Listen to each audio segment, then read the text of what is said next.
Good afternoon. I'm going to call this meeting to order of the Vacation Home Rental Advisory Board.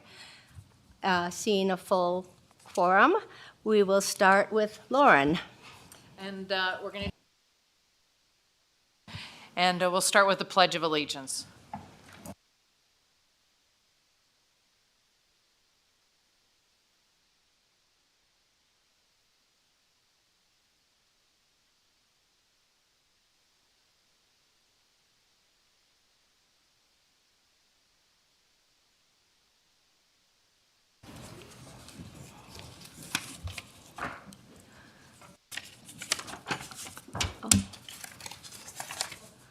Here it is. At this time, public comment will be taken on those items that are within the jurisdiction and control of the Vacation Home Rental Advisory Board. Public comment is limited to 3 minutes per speaker unless additional time is granted by the board chairperson.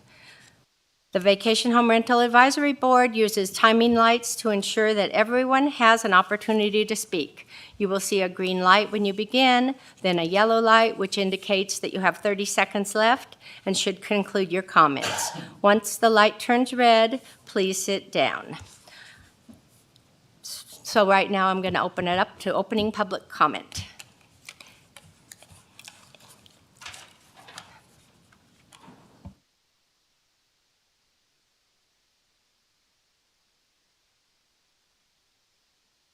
There we go. Good afternoon, Ellie Waller for the record. The last meeting was very informative and also brings up the necessity for a possible bundled amendment process for the ordinance sometime in the future. I urge nearby residents, neighbors that have requested denials, always file their complaints appropriately, not just with TRPA, not with the fire department or the police department. It helps for review for anybody that's sitting here in the public when it's in the packet, as well as the board members. I did find 2 interesting things in this packet, and just so you might have time.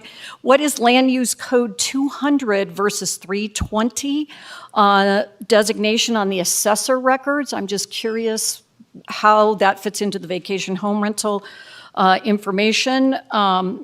I'm also requesting future packets should have the verification of all the property managers, so we don't have to ask several questions about on-site caretakers that aren't the actual property manager. South Lake Tahoe area plan update will replace the plan area statements in the future, and that'll become a really good place to revisit VHRs. I'm suggesting at that time, when we do that change over to an area plan, that some of the vacation home rentals might not be in zones, and once they're sold, they just get phased out because they don't belong in that zone. TRPA has failed to analyze vehicle miles traveled associated with VHRs. I'd like that to also come to the South Shore Area Plan update. Capacity of the basin has been exceeded, my opinion, for several years. The exacerbation of all these extra cars, so that might be a good point to put in there. There have been 2 recent legal rulings, Squaw Valley and Martis Valley West on the North Shore, that will now require impacts from outside the basin as well be analyzed. So we may see some big changes about how capacity is analyzed. And for future consideration, to balance the full-time residents versus the vacation home rentals, more specifically the tier 3s, 10 people in a home, my opinion, on a regular basis that don't live here is enough. A VHR is a chosen investment, not a guaranteed entitlement. I've often stated to TRPA and local jurisdictions, and now vacation home rentals, Lake Tahoe doesn't owe anybody a living. Thank you. Thank you, Ms. Waller. Do I have any other opening public comment? Tom? Yeah, thank you. Sorry, I don't have it agendized, but I wanted to just introduce our code enforcement officers and our team for code enforcement. They're sitting right here. We've got Richard Lawrenson, our supervisor for code enforcement, and Bonnie Harwood, and Rachel was just in here, Rachel Morales. So I just wanted to make sure you guys had a face with a name, and we're going to excuse them now. Thank you. Thank you, Mr. Delaire. Any other opening public comment?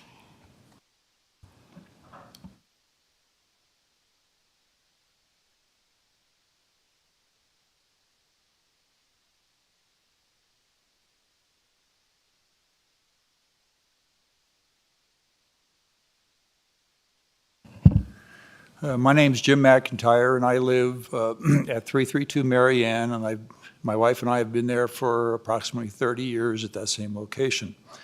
We have watched the neighborhood grow and fall. For the most part, the housing developments within that village have not changed drastically one way or the other. What has changed is the amount of noise that's been exhibited in the, I guess you can say, the valley area of that village, and it just seems to be increasing as time goes on. One of my comments is mostly regarding 342 Marianne. Mr. Lesser is requesting a Tier 3. Excuse me, Mr. McIntyre, are you going to stay for us hearing that agenda item?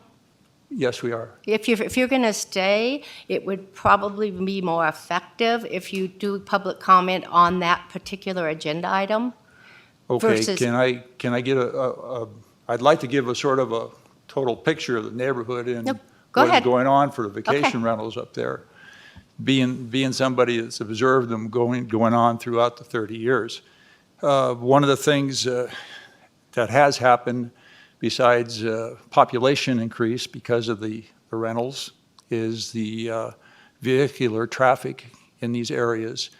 And when you go to Kingsbury Improvement District, and they talk about the various levels of plowing main streets, side streets, and secondary streets, some of these rentals are on these secondary streets. And whether it's summer or winter, these streets are smaller. We have people that don't abide by the speed limits up there, regardless of if it's at the top of Kingsbury or the bottom or Andrea or whatever. And they tend to not abide by the 25-mile-an-hour restriction.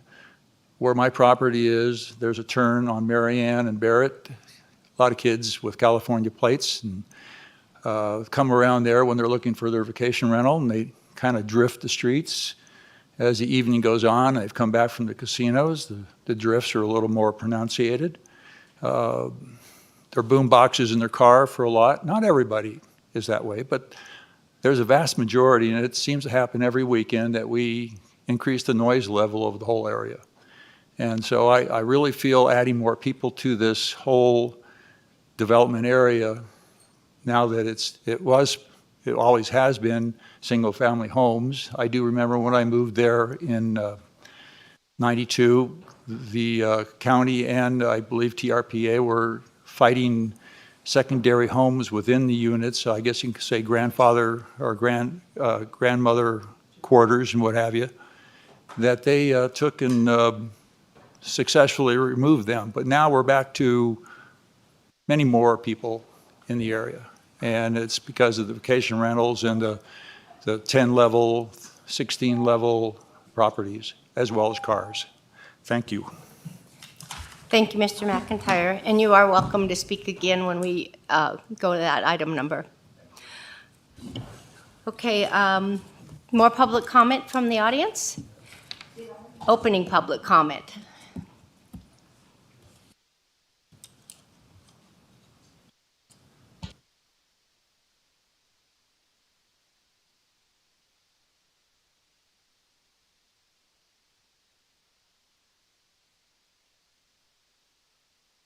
Thank you, I'm sorry. Amy Snelson, I am a neighbor of Jim McIntyre, and I'm up here to reinforce what Jim had said. In addition, since the rentals have started on our street, we have seen an increase in bears because of trash being left out, outdoor fires, and people just parking in the streets this morning because they could not shovel they didn't have snowplows. or the right equipment to clear their driveway, and so blocking the streets for the rest of us.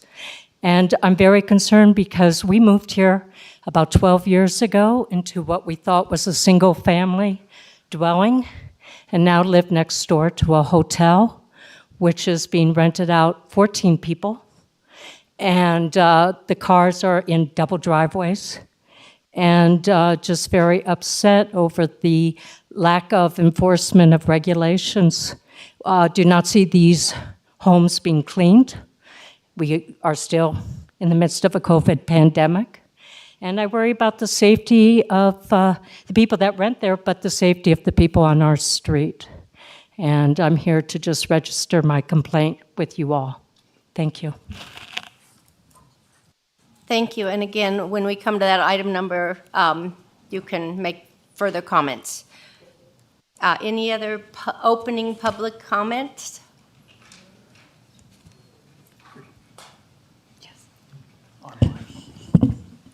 Good afternoon. My name is Lila Sereno, and I am also wanting to talk about the vacation rentals. I live next door to one. We have had many issues with cigarettes being thrown off the deck. We have issues with the barbecue. The owner took the barbecue away because at one point we're walking down the street. The people are in the house drinking. They have probably 20, 30 hamburgers on there. The flames are shooting up into the trees. So he took the barbecue away and put it on the vacation rental list that there was no barbecue. So now people, they've pulled up with a pickup truck with a Traeger barbecue as big as the pickup truck. They're bringing their own, and it's a fire danger. We also, about 3 weeks ago, when we were shoveling our trees out from the snow, I looked over and the people were talking to me about the snow. And I looked on the deck and I said, "Is that a smoker you guys brought up?" He said, "Oh, no." And I got to looking, and it was like a low-pi fireplace. And all these guys hauled that up to the deck, and we're having heat out on the deck so they could party outside. And that's my next complaint. We have he put in noise monitors, but nobody who's in charge of really seeing what those monitors are saying, because it hasn't slowed down the noise or the partying at all. And I've called the sheriff numerous times, and that's fine. The sheriff shows up, they do their job, they're perfect, they're there within 5-10 minutes. But the minute they leave, one guy was on the deck hollering at me, "F you, neighbor." I stayed up all night watching my cars. I stay up so many nights trying to watch my property because I'm terrified of these people. They are not the people that you see on TV for their nice Airbnb ads. These are party animals, drugs, prostitutes. We even had somebody was bringing young women up, and I talked to my neighbor about this and asked him to check the license plate number on these cars. I'm not afraid to call the police. I was afraid to call the police on these people. The following weekend, they were arrested in Reno for soliciting young women. So these are the type of people you're allowing to bring into our neighborhoods. It is not fair. I've lived in my house since 1976. I should not have to sit up at night and be terrified. Thank you. Thank you very much. Is there any other opening public comment in the room here? If not, is there anybody on Zoom for opening public comment? Thank you, Madam Chair and Damien. For the record, we do have 2 people online that would like to make public comment. Let's go with it. Go to Todd. Oh, there. Todd. I don't know what happened to Ben. Okay, let's go to Toledo. Allow to talk. Lynn, if you can hear me, please state your name in full, and your 3 minutes will begin. Thank you. Hi, my name is Livia Toledo. I'm one of the owners over at Pleasant Court Circle, and I just wanted to thank everyone for speaking, and I understand the neighbors' concerns. And I want to kind of present from our vacation home. Rental is also our second home, and it's a family home. Rental people do have the ability to screen people. That's something that we do. We don't accept people who do not have a good history with Airbnb. So you can screen people to avoid party houses. As a family, and I have kids as well, and I love Tahoe. It's just our second home, unfortunately, because I have to work and make money out here. But Ms. Toledo, yes, are you going to be available for comment when we get to your item number? yeah, absolutely. Okay, then if you don't mind, could we wait because you won't be on the clock then? No problem. Sure. And- Okay, so when we get to your item number, we'll come back to you. Thank you. You're welcome. Thank you.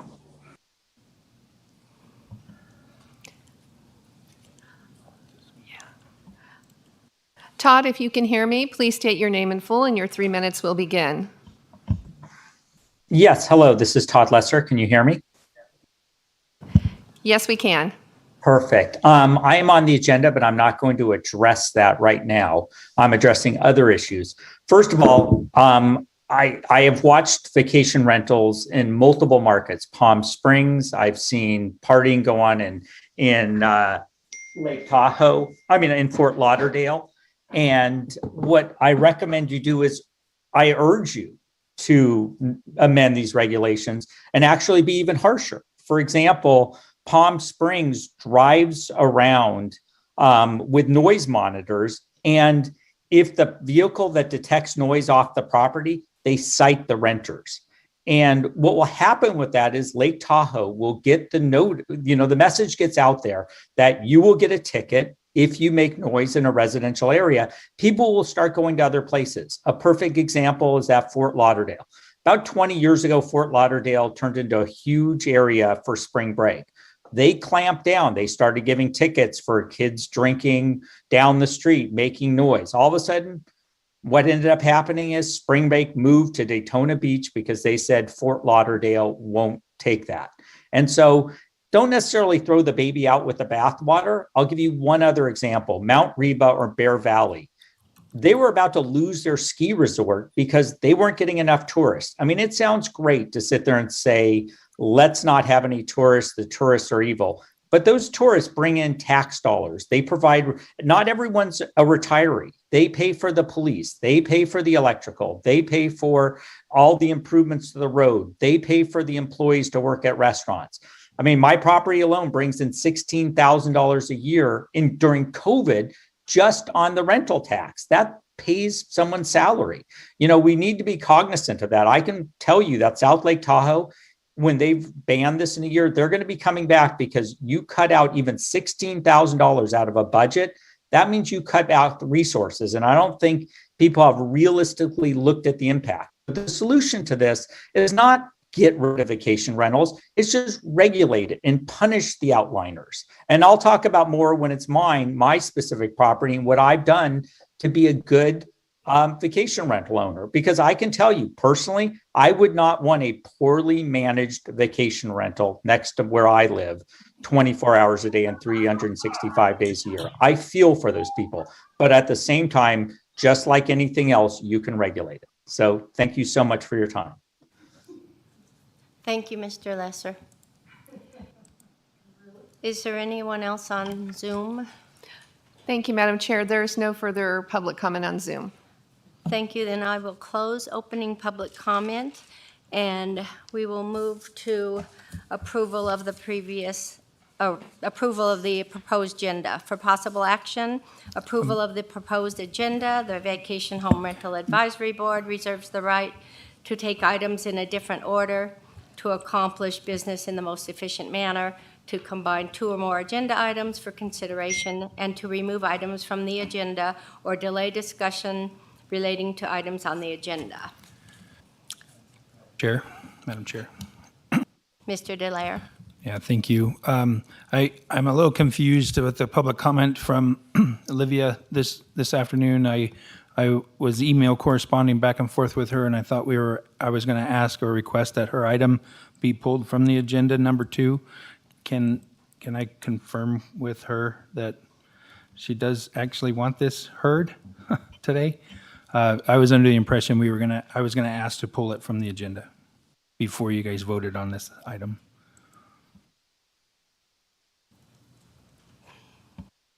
Hi.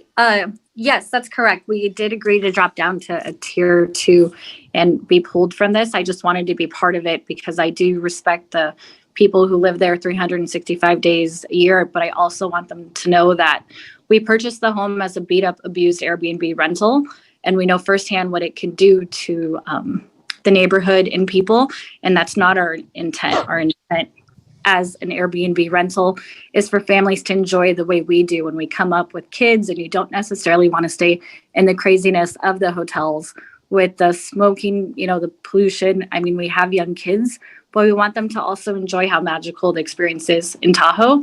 And you can screen for Airbnb to get good renters.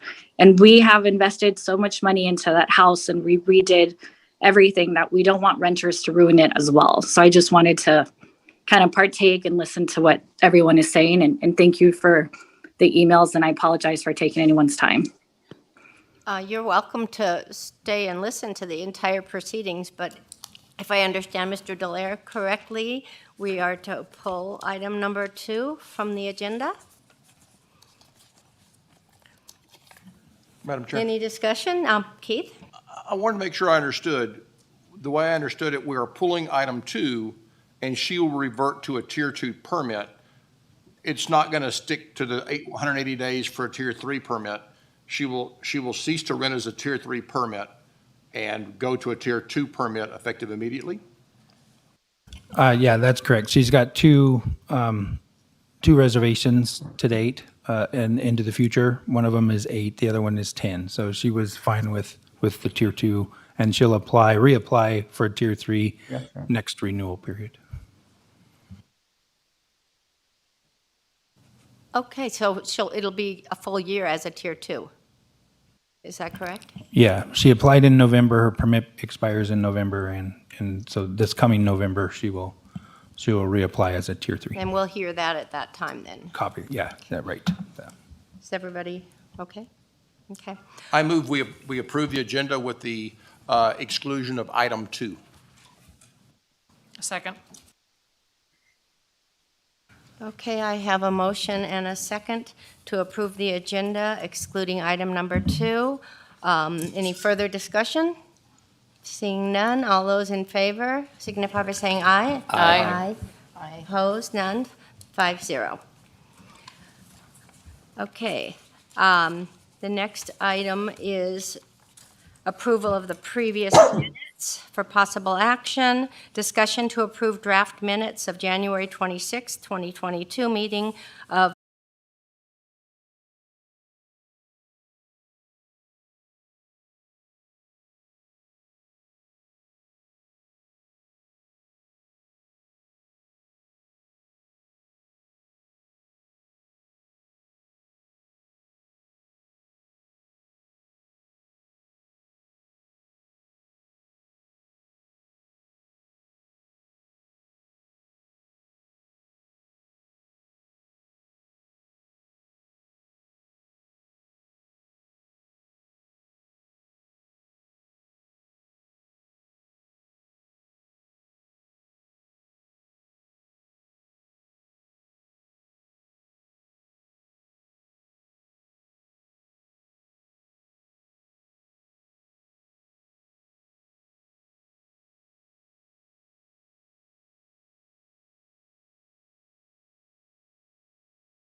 Please, I got to get logged in on the system. everybody's present. We were discussing, Mr. Dallaire.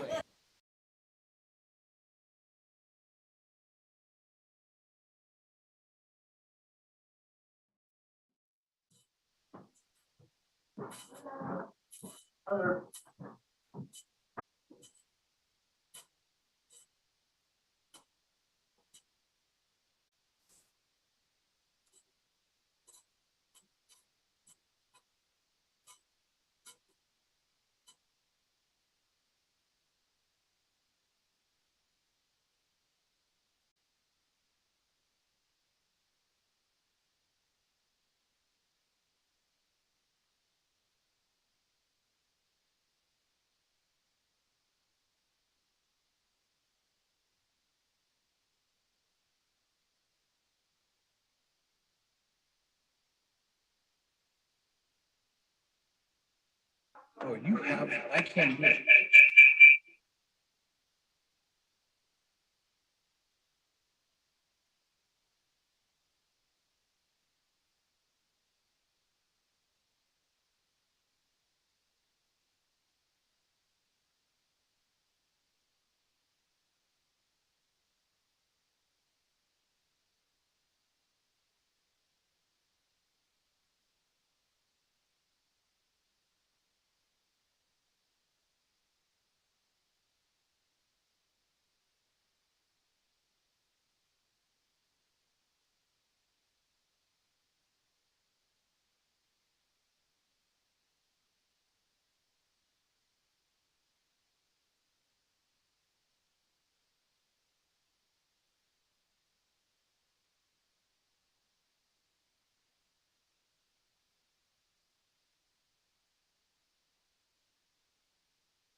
This is an audio test to see if the audio is coming through on Zoom.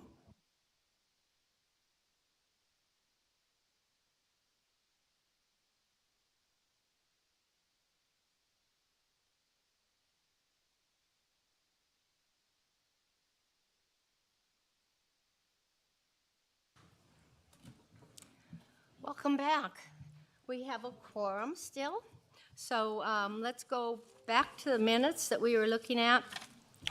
Any more discussion other than the one item I brought up on the minutes? If not, can I get a motion to approve with that one exception? So moved. Second. Okay, I have a motion by Lauren Romay and a second by Patty Graff. Any further discussion? Then all those in favor of approving the previous minutes with that one exception that was on page 11 in the supplemental, say aye. Aye. Denied, none. Thank you, 5-0. Moving on to the administrative agenda, the chairperson will read the agenda title into the public record and will have the discretion to determine how the item will be presented. The timing of agenda items is approximate unless otherwise indicated for a specific item. Agenda items may be considered ahead of or after the schedule indicated by this agenda. Public comment will be taken on items that are identified for possible action. Okay, item number 1. For possible action, discussion on an application to obtain a Tier 3 vacation home rental special use permit. The subject application is for a 9-bedroom home, 18-person occupancy, located at 550 Sierra Sunset Lane, Zephyr Cove, Nevada. The owner is Patrick Willis, who currently has a Douglas County-issued VHR permit, account number 084-01837, APN 131815101-009.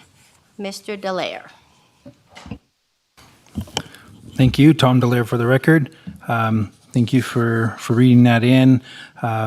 We do have some additional information in addition to what's on our one sheet. I'm just curious if that's working for you guys as well. There's a little bit more information I think we're going to add in the next round, but we'll listen to the discussion today and see where that goes. But this is let's see. The VHR has an existing VHR. They're doing a renewal on this application. It was back in November when we accepted it. There haven't been any complaints, not in our citizen serve logged. There have been no complaints logged in our citizen serve on this one, and we checked with Douglas County Sheriff's Office, and no complaints within the last 12 months. We also have the insurance. I know this was a question earlier from Keith, I think, but the insurance has the VHR language as required. We did not share that certificate with you this time because of other complaints from owners and handing out private information. It was just easier not to, and I'm hoping that this will work. If we need to tweak our one sheet because of that, that's no problem. Let me know what else you need to see or what we can include in that. And then so no other issues have been identified, but we did condition this one for the noise monitor locations. If you look in the application, he's got a noise device in the house, like 5 of them, I think is what he purchased, and it's not a monitoring system. And with the Tier 3, we need to work with the applicant and get those installed. So, and we do have public comment, I think, an email from the adjacent property owner. I just want to make sure you saw that recommended approval on this. And he is the individual that lives 80 feet, I think, from the unit. If you do see on here that the property size was 24 acres, roughly, I believe, and so it's a large piece of property, and and so I can turn it over to the applicant. We do have some people representing Patrick here in the audience, unless you have other questions for me. Thank you, Mr. Delaire. Does anyone have any questions specifically for Mr. Delaire or specifically for the fire marshal on the report that they gave? I will say this. I did see the property. I don't think anyone else did because it is behind gates off of the highway. Tina was kind enough to let me in and give me a tour of the entire property. And it was, I told her at the time the noise monitor was probably an issue, but if anyone has any questions for staff, otherwise I'll have Tina. Keith. So, Mr. Lawyer, and by the way, thank you for your effort to reduce the package size and putting these things. And I will send you something because, you're making statements like the exam certifications are on file. I'd like to know who specifically they're from. On insurance, again, there's insurance. Is it $1 million? Is it registered as VHR? So I'll be sending you something like that, some statements, I think, because I do agree people have the right to privacy. I would not want my insurance policy floated out in a public meeting, and I can understand that. So I do support that, and I think it makes our reviews easier. But when there are some specific questions, I think more than, it's on file, a little bit more information, there's got a little bit more medium. On the noise monitors, those are not noise monitors, those are noise meters, at least, on page 49 and 51. So they do not have noise monitors. And I guess I'm a little concerned that they started this process in November. Do they have noise? Did you inform them that these are not noise monitors? These are noise meters, and I don't care how many they have in their house. They're battery operated. They're going to go out. They're going to, you'd have to be right there looking at the noise meter to know what the noise is. I'm not sure how they got confused, but we're all working through this together. But have they bought noise monitors, and where are we in the noise monitor process? Well, we can ask the applicant that. I don't believe that I've worked with them yet, and I'm not sure that any of our staff have reached out to them. This again, we had an application back in October. These ones are around November when they were approved. Yeah. We had certain staff here that approved it, and that is no longer here. And we didn't get this. I didn't become aware of this until I started reviewing the packet, and we'll deal with it. That's why we made it a condition. So we still have some time. We'll get them right noise monitors out there, and I'm not sure on the property. There's just two sides of the house that you can put them on, so that and my last question on page 7, it says that the acknowledgement of the 50 per during the day is included, but I didn't see it in the package. But I'm assuming since you said that there is a statement on file that they will limit people during the day to 50. So that statement is on page 7 that says it's included, but I couldn't find it in the package. I got you. That was something that we removed as well. We did receive all the paperwork we needed as far as signatures and affidavits go. And again, just to work through this, I agree with not even seeing these things right. on the list, but I think we ought to say standard form received, or if it wasn't standard, then we probably want to see it. Okay. All right? Yep. That's all the questions I had for Mr. Delaire. Thank you, Mr. Byer. At this time, if it's okay with the board, I'd like to call up the property managers or jurors. I met one, not both, but and then they can answer some of the questions about the property if you have any.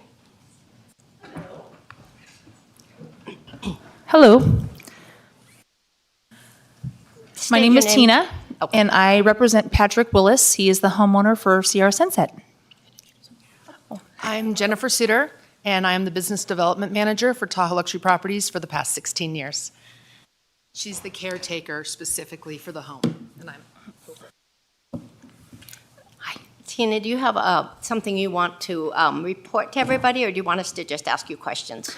Yeah, I would like to respond to the noise monitoring device. So when we originally applied for the renewal permit back late last year, we weren't told specifically exactly what we needed to have, and so that's what we purchased. It sounds like it's not going to pass, as far as I can tell, so we can go ahead and get the noise monitoring devices installed, and that's no issue at all. Thank you. Questions? Michael? There we go. Good afternoon. Good afternoon. So first question I have is, one of the two of you a licensed real estate agent or brokerage? I am. Okay, representing, okay. The question I had is that you're applying for a 9-bedroom, 18-person rental, correct? Correct. Is all 9 bedrooms in the one main house, or are you combining 7 from the main house and 2 from the guest house? That's a question I have. Yes, there is a main house and a guest house, 7 and 2. So, in other words, 14 or 7 bedrooms would be in the main house, and 2 or 4 people would be in the guest house. Correct. Okay. So now my question is to Mr. Dallaire. In our ordinance, we have the short term means one dwelling unit or portion of that dwelling unit, including either a single family attached unit rented for the purpose of overnights. So my question to you is, they have 2 units with 1 permit, with 1 parcel. So I know there's a huge property and it fits pretty much every other characteristic you would want in it, but if you drill down to what the ordinance says, does it fit?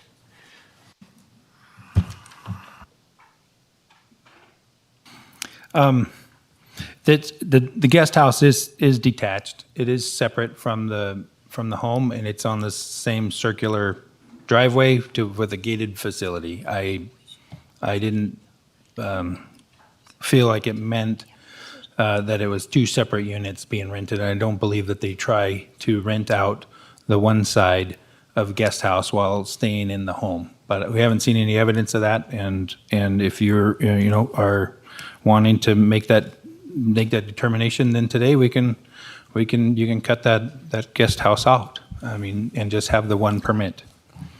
May I make a statement? Excuse me. So a lot of times we have homes on our program, and we've been in the business for 27 years, before Airbnb, before VRBO. And we personally, as a luxury rental company, do not want more people. So the house actually, as the floor plan indicates, is 8 bedrooms and 2 bedrooms. But we don't want 20 people. We want to limit it for our own headache and our own screening and monitoring to 7 and 2. And that's really kind of the best way we want to do it. But if it were determined that the guest house doesn't fall within the statute, then what we would ask for is that the full 8 bedrooms be allowed to be used in the main house. And we could do away with the guest room. Thank you. One thing I did ask Tina that day was, do they rent them separately? And, the answer was no. They're always rented as 1 unit. Lauren? And I think that is, if I can remember, when we were talking about these issues, task force days, back in the task force days, we didn't want to exceed the zoning. And if you look at the assessor's page says 2 dwelling units. The only issue, so 2 dwelling units are allowed on the property, therefore that wouldn't exceed the zoning. But the question comes in is that it is known that you have 1 permit, that 1 permit includes both buildings, you cannot rent those separately. Right, And and as we long- wouldn't want to. Yeah, I mean, as long as, I think, although I'm still wrapping my head around it, I think that as long, it doesn't exceed the zoning, and then just the fact that you don't rent them separately, because you have 1 permit, that 1 permit covers both buildings, it all has to be rented at the same time, or you don't rent the guest house, but no one else is there. Right, sometimes we do that. Okay. Right. I think. But I think we need to look at the ordinance a little bit more to clarify better what we're looking to do. Yeah, I just don't want to open up a Pandora's box where there's maybe several parcels out there with 2 dwellings. I'm not just talking about yours. And then all of a sudden we have 1 permit with 2 or 3 or however many dwellings. It could be even legitimate dwellings. But I believe the way the ordinance was written was for 1 unit. So that's all I'm saying. Any other questions? Keith? I guess it's a question to you two, that you were on the original task force. Was the purpose about walls, or was it about multiple rentals? I mean, I want to comply with the what's on paper. I think we need to do that. That is the regulation. But I also want to be able to use the spirit of the regulation as well. And just to be, blunt, I don't see a problem as long as they're renting it to one entity and there's only one permit. But I also don't want to go against the regulation. So my question would be for you, what was behind the regulation that you were trying to prevent when you were on the committee? You had long conversations about this. So what was in your mind, what were you trying to prevent when that concept of only one dwelling was discussed? I think, in my opinion, it would have been the fact that they would be rented separately to separate people, and it would cause more cars and trash and that kind of thing. Jennifer might even, well, she's not here, so she won't speak to it. But a lot of the things the task force discussed and decided upon were modified by the technical team that looked at it, as well as staff. So unless Lauren can come up with something I can't recall, because this was 2019 or thereabouts, I believe it had to do with having 2 units that rent separately, needing separate permits. I'm familiar with it because I actually have a similar situation next door to me where they have one lot with 2 dwelling units, but they have 2 permits because they rent it out separately. So that doesn't answer your question, really, Lauren. And I would say that from my perspective, the issue that I was trying to address in that are people that have one building and then create another living space, maybe not a complete apartment, but a living space, and then they rent those 2 out with 1 permit. So there's been some shenanigans that go on. So I don't feel in this situation that it's really that, but I do think we do need some better clarity in the ordinance. And I guess maybe we need to be clear in the acceptance of a tier 3 saying that these 2 buildings cannot be rented separately. And the other issue with that is, I'll say this, I say rented separately, but the problem is occupied, because it says 2 dwellings, so I would think they both have 911 addresses. Is that correct? Because it does say 2 dwellings, or is there just 1 address? It's just 1 address. Yeah.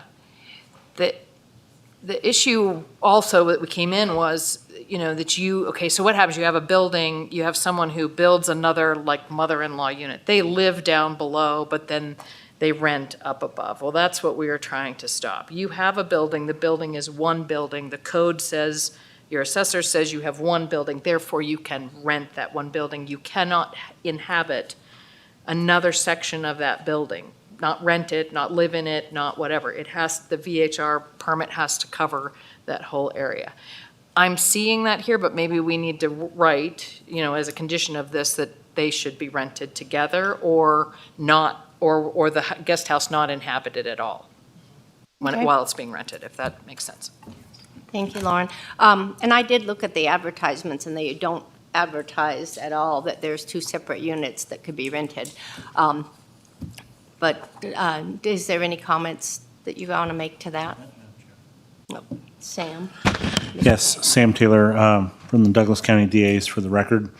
I'd just like to point out that the concept that you just described relative to just having 1 permit cover both units and they can only be rented once under that single permit, but you can have the number of occupants be set by the number of bedrooms between the 2 structures, is consistent with the board's determination that you can only have 1 permit per family. And so, in other words, if you tried to rent out the second structure separately from the other one on different timelines, different dates to different persons, that you would then run afoul of the 1 permit per person. So it does, what you were talking about does dovetail nicely with the intentions of the board, I believe.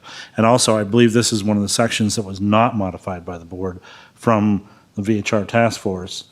Thus, I think what you're speaking about and your intentions were encapsulated in the final language. Thank you, Mr. Taylor. Any other questions, comments? Keith? Unfortunately, this is for you. So I start with the rebuttable presumption about 100 feet being too close. This one is 80 feet from its closest neighbor. And so I start with a no, but I look for things to the contrary. In this situation, we have a letter from that resident, which I believe the closest is Ray Sidney. He said there's never been a noise complaint. I was also looking at the way the house was positioned, particularly the outdoor entertainment areas.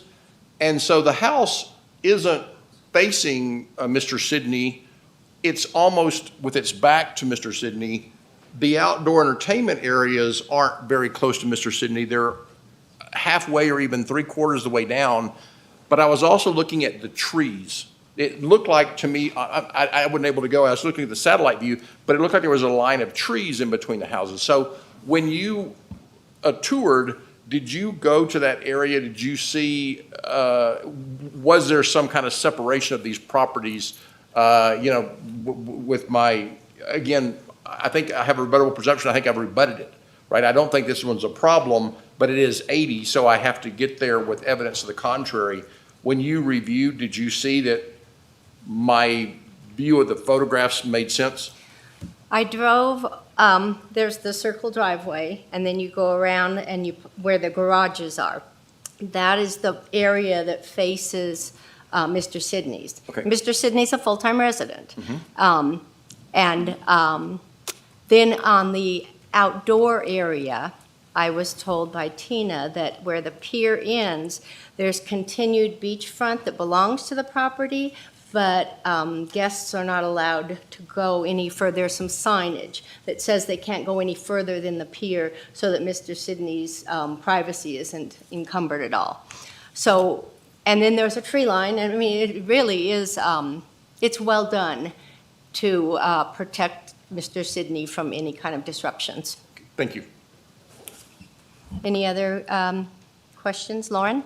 I just have one for Mr. Dallaire. I guess maybe would you find clarity from us on where these noise monitors, I've seen a couple of pictures of different ones, not yours, but where they're inside. To me, I don't know if you need clarity from us more. I'm looking for them to be outside. In the case of this one, it would be outside on the wall closest to the closest neighbor because of the possible problems there, because that's what we're trying to do is to stop. We don't care if you have fun there. We just want to make sure the fun doesn't spill over and infringe on someone else. So to me, and I don't know that the front of the place had any neighbors around. So it's really in the back outside towards Mr. Sidney is where I would expect that monitor, at least one monitor to go.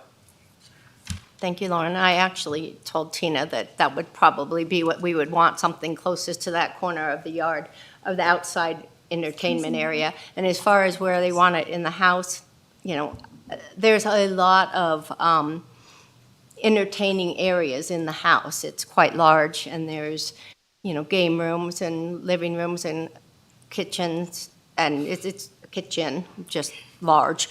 And so I don't know if that's up to us to dictate or not. I believe staff should dictate where any mounted noise monitors should go, but I agree with you as far as the exterior. Any other comments? Does someone want to, well, I guess I should take some public comment, huh? Do I have any public comment from? Okay, let's take a race. Okay, thank you so much. Okay. Thank you, Tina, and I forgot her name.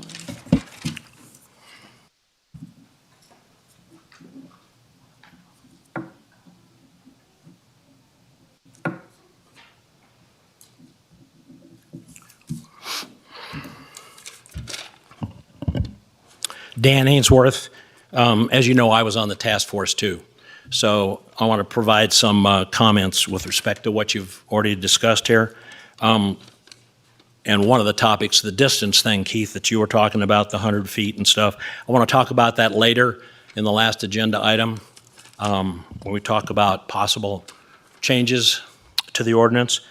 But I'd like to address what Lauren said, what she described there, what the task force talked about with respect to an owner with one permit developing a living space inside, and we specifically discussed that ad nauseum, and then finally decided, I guess, on the one building, one permit concept, which I think was the one building thing was put in after the task force submitted their package and Patrick submitted his package to the county commission.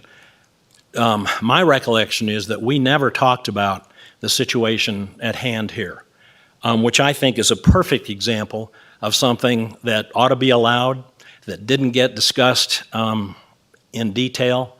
Mickey, you correct me, Ms. Chairwoman, if I'm wrong here, but I don't remember any discussion on that. We never really thought about that. We just talked about one permit for a parcel, so to speak. This is a perfect example of something that should be allowed, in my opinion, assuming they comply with all the other rules and regulations. So that's got to be one of the things that we talk about, or you guys, the board, discusses for ordinance changes. So I'm fully in support of them. And it's interesting that Ray Sidney, who lives next door to him, is okay with it. Do you guys know who Ray Sidney is?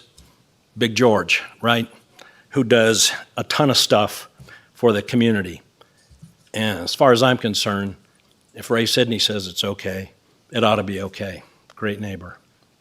Thanks a lot. Thank you, Mr. Ainsworth.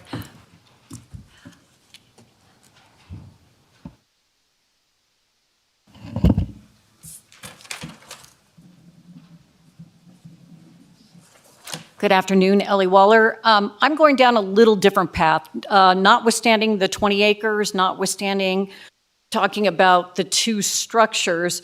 I look at the map, the location and the number of Tier 2 and Tier 3 within a neighborhood, not just for first responders, but as well as the neighbors, notwithstanding any issues with Mr. Sidney, the closest neighbor. So in looking at the general vicinity map, there are 30, let's see, here are 20 Tier 2 homes in the general vicinity. There's another 32 tier homes in the 126 identified, and another 20 Tier 3. That's a lot of people in a subdivision.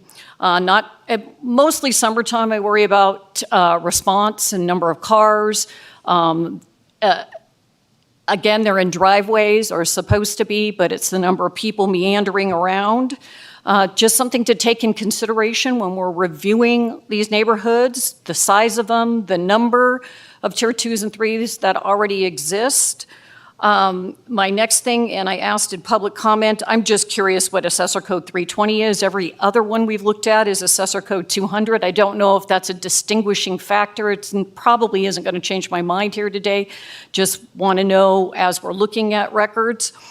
Then, depending on what package portion you looked at, if it was the attachment or the actual packet, the way the bedrooms were shown, there's actually 15 beds. I'm not complaining. I don't care where anybody sleeps. But I think we need to know which bedrooms have been identified as the 7 and 2, or if we're going to go down the route, I guess if it's just 8 and 1, they don't need to be identified separately. But it would just be nice to know, and again, I'm always in the weeds just to make sure that we don't have any exceedance of the numbers of people, and maybe those bedrooms that aren't being used need to have a door closed and a sign on them. Again, I'm that kind of person, just to make sure that there isn't any issues. I did take very seriously what Board Member Sloan said. I agree with the, maybe we go with the 8 until the renewal in November, which gives them 16 people, so we can tidy up the language so there isn't any issues in the future on the language. And then on the map, it's just a nitpicky. It might be that it was just a typo. There's 14 parking spaces identified, but 13 approved. On the page that Tom provides with all the assessment. Thank you. Thank you, Ms. Waller. Any other comments from the chambers? If not, is there anybody on Zoom? Thank you, Madam Chair and Damien, for the record. I do have one caller. Ben, if you can hear me, please state your name in full, and your 3 minutes will begin. Hello, this is Ben Harmon from State Line, Nevada. Are you able to hear me clearly? Yes, we can. Thank you. I have a very brief comment on this item. One sentence, in fact. I hope very much that the board will be very careful to avoid bending regulations or creating a precedent for as yet unwritten regulations, as this is a slippery slope. That's all I have to say about this. Thank you. Thank you, Mr. Harmon. Any other comments on Zoom? Thank you, Madam Chair. There's no other comments. Okay, I'm going to close public comment, bring it back to the board. Do want to say that this property is just really unique, and that's what makes it kind of like the perfect Tier 3. In response to Ms. Waller, it's sort of an island, because all of the other tiers that you're talking about are Pine Wild or Marla Bay or that area, because to the other direction, to the south, there really aren't many homes. So it makes it either very difficult or really easy to make these decisions. Taking it back to the board, does anyone have any comments or want to make a motion of some sort? Michael? I just have a comment. Again, I just have a hard time. I know what the intent is, but that's not what it says in the ordinance. So I think I would be more inclined to just go with the 8, just because that's what it says. I mean, we've read ordinances to other people, and I've kind of stuck with them. I think the bed issue was the last one we did. So, I think this one is a great Tier 3 property. It's just that I think we need to stick to it. I agree with you that we can't really set a precedent. Does anyone else have any comments or want to make a motion? One other comment. Mr. Dallaire, if we were to condition this on noise monitoring, not noise meters, being installed within 30 days, subject to your approval, are you ready to approve if they came forward and said, these are the noise monitors we're doing, this is this is the recording it does, the records of the noise monitor and the location? Are you ready to approve that? So in other words, if we gave them 30 days to do this, because I am disappointed that, this was approved in October, and as of today, they don't have noise monitors. If we were to give them 30 days to install noise monitors, are you in a position that you could give them concrete advice that the noise monitor needs to have a log and you need to put it in this location? Yeah, I've sent her a link already to the Minute noise monitoring, which in my opinion seems to give us the best report. And what we've seen and what Heidi Gunter shared with us last month was that if you did put one inside, you can see that you're at 70 decibels, and your noise monitor outside in the location that Ms. Romaine had mentioned, facing Ray Sidney's house, the one that's 80 feet away, or even the 245. Like you mentioned earlier, it is twisted on the site slightly, that those guys aren't going to get interrupted either by a big party at this location. And they can put those two outside, but they still have to have one inside for the main monitor to read from. And then you also have to be within Wi-Fi distance. So I don't know what the Wi-Fi scenario is there on how far out it'll read. It depends on what kind of device you have. So, I mean, there's a lot of factors that go into this, but it does have to be on Wi-Fi in order for it to be online. And then that way you can compare that there's 70 inside and 20 outside, or 2 or 4, which is really helpful in what Heidi shared with me last. But just to restate my question, if this owner needed specific guidance from you today so that they could take action, and I'm okay with 30 or 60. I mean, I'm a little bit more lenient here because of Mr. Sidney saying there hasn't been a problem, but I do want noise monitors because I believe in them. I'm okay if 30 or 60 days to install them, but I guess my comment to you was if they, if we're going to give them a tight deadline, like 30 or 60 days, you believe firmly that you could work out something within a matter of days so that they could go in and install and see if they had internet connectivity where you wanted them. You're prepared, in your head what the noise monitoring should look like. Yeah, and then once we know where those are at, if it's on a deck or a patio, in this particular home, it's going to be easy just to locate on the map, on the plan.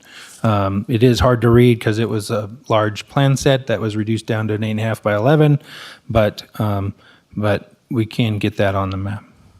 And Madam Chairman, as far as the two buildings, I feel strongly both ways. I could go with either one, and I think we really ought to look at a consensus of the board. I can support that the problem we were trying to avoid, having two buildings, isn't present in this, so I could go with the 9, including the 2 outside. I understand your position. I could also say the regulation is the regulation. Our job is not to interpret the regulation, it's to apply the regulation, so I could also go 8. So I think it's really just a consensus. Like I said, I could go either way on that one, but I would like to hear an amendment. If someone makes a motion, I would like to have an amendment that the property owner install noise monitors within 60 days.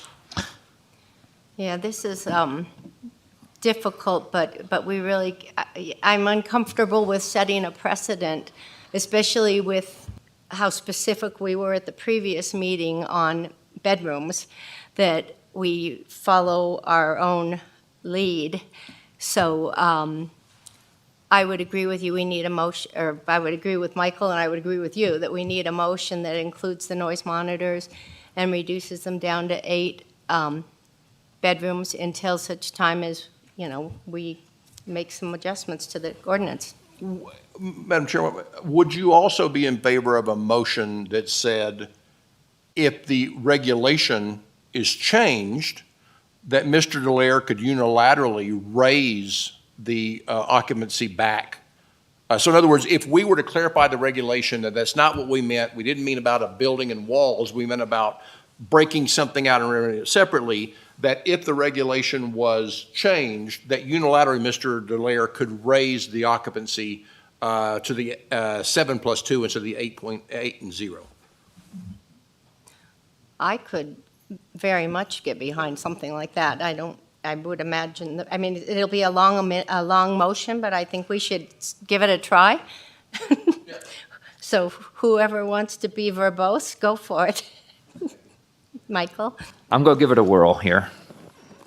Madam Chair, I'd like to make a motion that the Tier 3 be approved with the following amendments, that the main house is 8 and has 8 bedrooms, and the second structure not be rented at this time, that the applicant provide noise monitoring that is satisfactory to Mr. Dallaire, and that, what was the last one I was going to do? Oh, and that if the ordinances do change for the second building, with one permit, that it can go to a 7+2 bedroom or a total of 18. So right now it's 16 that I have proposed, 8 and 0 for the second building, and if it gets changed, it can go to a 7+2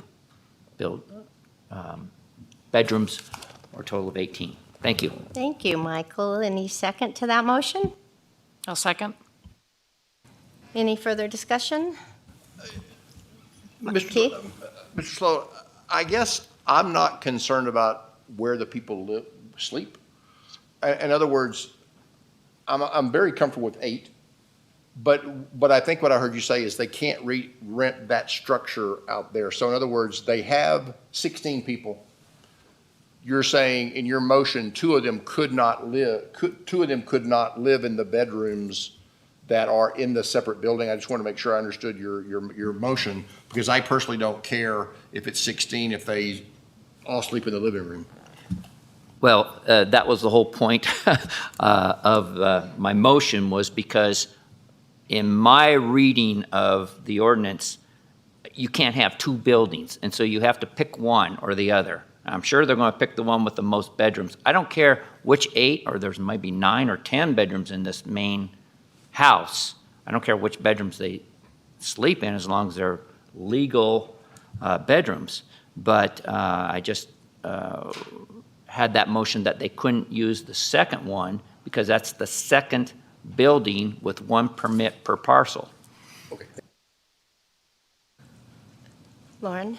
And I just want to apologize to Tina. This is all new to us, and unfortunately, I agree with Michael that we have an ordinance. We've got to follow the ordinance. The ordinance is flawed. We're going to work really hard to get this changed and fixed and clarified as quickly as we can. I also just want to mention that, I don't know that it's part of where we are, but I think 30 days is appropriate. 60 just goes on a bit too long. However, one of my other concerns is that if noise monitors are only needed in a tier 3, and part of me doesn't like the fact that someone comes up and has to put in a noise monitor before they're approved. You know, we've had a bunch of issues. We're kind of clarifying what a tier 3 really is. And so I'm actually okay with someone, I understand what you're saying, it's been since November, but I'm actually okay with someone not. I know it's a lot more back and forth work for Mr. Dallaire and his staff, but you know, until they're really approved, because they don't need a noise monitor if it's a tier 2, I'm kind of okay with giving it, but I think 30 days is appropriate. Keith? I guess my concern, because I understand your logic completely, my concern with that is they're renting it as a tier 3 until they get approval, and by the way, I guess that's only a 1-year thing, and I guess we could let that go, right, because you have to bring it 180 days. So I guess I disagree, but I don't care.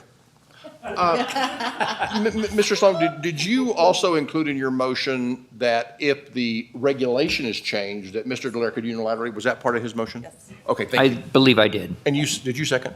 Yes. Okay, that's all the comments I had. So the motion gave 60 days? Is that, there was no days? Okay, okay. So we have a motion, we have a second. We had some discussion. Is there any, are you ready to vote? All those in favor signify by saying aye. Aye. Opposed? 5-0, thank you. Okay, we're skipping item number 2 and moving on to item number 3. For possible action, discussion on an application to obtain a Tier 3 vacation home rental special use permit. The subject application is for a 7-bedroom home, 14-person occupancy, located at 153 Granite Springs. The owner is IDB Holdings, LLC, Luis Sarmiento, who currently has a Douglas County issued VHR permit number 084011811, APN 131826515-031. Mr. Dallaire. Hi, thank you. Our staff's been working with this individual, and they have requested the board consider continuing this item to the March 2nd, or the March meeting date. They are in the process of obtaining a property manager still. That took a lot longer than they anticipated, and in our conversations with staff's conversations with this individual, they wanted or they're requesting you just to push this off till next month if possible. I know there is a big uproar from the public over the weekend and on this particular property, and there may even be people here to speak on this one's behalf. Anyway, that's the situation. I can go into this and if you want to continue to hear it, but the applicant has requested that we continue it. What is the pleasure of the board? Do you want to, Lauren? I guess I'm feeling that as though we've got people here that really have some comments, and it was posted on the agenda, and we can also at the same time defer a decision so we can hear and discuss, and then maybe there might be some other issues that come up with this that we really need to focus in on. So in order, to me, to delay it is only going to delay fixing or addressing some possible other issues. Yeah, the request came a couple of weeks ago. I couldn't get it out of the newspaper ad, and I couldn't get it off of the agenda just because of the way we post things here. This process started a few weeks ago, and the determination it was already sent, or the newspaper ads and the mail letters were already sent out. And so continuing it to a date certain, we can. I think you can still hear it and then have the public speak now. I mean, that's fine, but at least the property owner would be available to counter those arguments. So that's all I was asking for. Is the property owner here today? He's not available. That's been the problem. It was a business meeting. I understand that he's out of town and not available. Is there a way we can find out if there are people in the audience or on Zoom who wanted to speak to this particular? Okay. If that is the case, let me talk to the rest of you. Patty. Yeah. Hi. Patty Kraft, for the record. I think since the neighbors have taken time off of their day, that they should be heard, because I'm not sure if maybe they would be able to be available for next month's meeting, and go ahead and let whoever's on Zoom and here today, let us hear their comments, and then go ahead and postpone with the owner until next month. Okay, Keith. I would like to leave us some flexibility till we've heard what we hear. I think if we get to a situation where there are questions that the owner, we need input from the owner, then I think we could defer it. But I would, before we hear this, I would like to hear it. I have some concerns, and I don't want to get in a situation where if you want to rent for Tier 3 again, you can delay when you want to. I do understand they're rapidly trying to get a property manager, but they've had their Tier 3 permit for a while, probably November, and it's now February. I don't think they're necessarily that hard to get, so I would like to hear it and then make a decision after we've heard all the things, whether we should defer it for input from the owner or if we can go ahead and make a decision. Thank you, Keith. Michael? Well, I'd like to hear it. I think there's several people of the public that are here to have it, and then I want it to be noted that there's multiple letters in opposition from the community. Okay. Sorry, Tom. I'm sorry for the owner. I guess this is where you give your presentation. Yep, thank you. So this one is, let me get to my spot here. The 153 Granite Springs, they are requesting the occupancy of 14. The total number of bedrooms is 7. The previous maximum occupancy was 20 with the same 7 bedrooms. That was because we had the additional 4 in the living room. There's a total of 6 parking stalls, and we have 2 in the garage and 4 in the driveway. There was complaints. We heard there were 2 unfounded noise complaints in the past 12 months from the Sheriff's Department, and I believe, I can't remember, but I think these are the ones that were, maybe they were reported late. The Sheriff's Office makes it to the site, and then, of course, the noise isn't happening at that time. So we'd urge the residents and the ones around to complain to the advisory board. And I understand that happened this weekend, although there was some confusion about the number. I just want to make sure everybody is clear that the number to call is 775-783-6027. It's also posted on our website. And then the bear box for trash, we have a 3-person local maintenance crew that dumps trash in the landfill after every visit. So that's their explanation on that. And it looks to me like we have it was about 100 feet, I think was the closest, and it was across the street, 100 foot for that. It's on page 104 of the packet. 167 looks, or 169 actually is the longest distance away, and there's four different, four different homes. The adjacent properties are vacant on either side of the home, and I can't remember if these were the ones where the state owned them. I believe so. And we're working on that to try and get a layer so we can turn that on to show you guys that it's a publicly owned parcel. U.S. Forest Service, State of Nevada, Douglas County have acquired a lot of parcels up in here in the developments in order to reduce the density in these neighborhoods. So it would be better to have that information for you guys as well. And then the applicant isn't available right now, but, and I don't think we had, or we did actually recommend a condition to be added to the approval requiring the applicant to provide the location of the existing noise monitors. I don't think we were able to determine where those were located, and we'll work with him on that, on those locations as well. But, so that's what I have. Thank you, Mr. Delaire.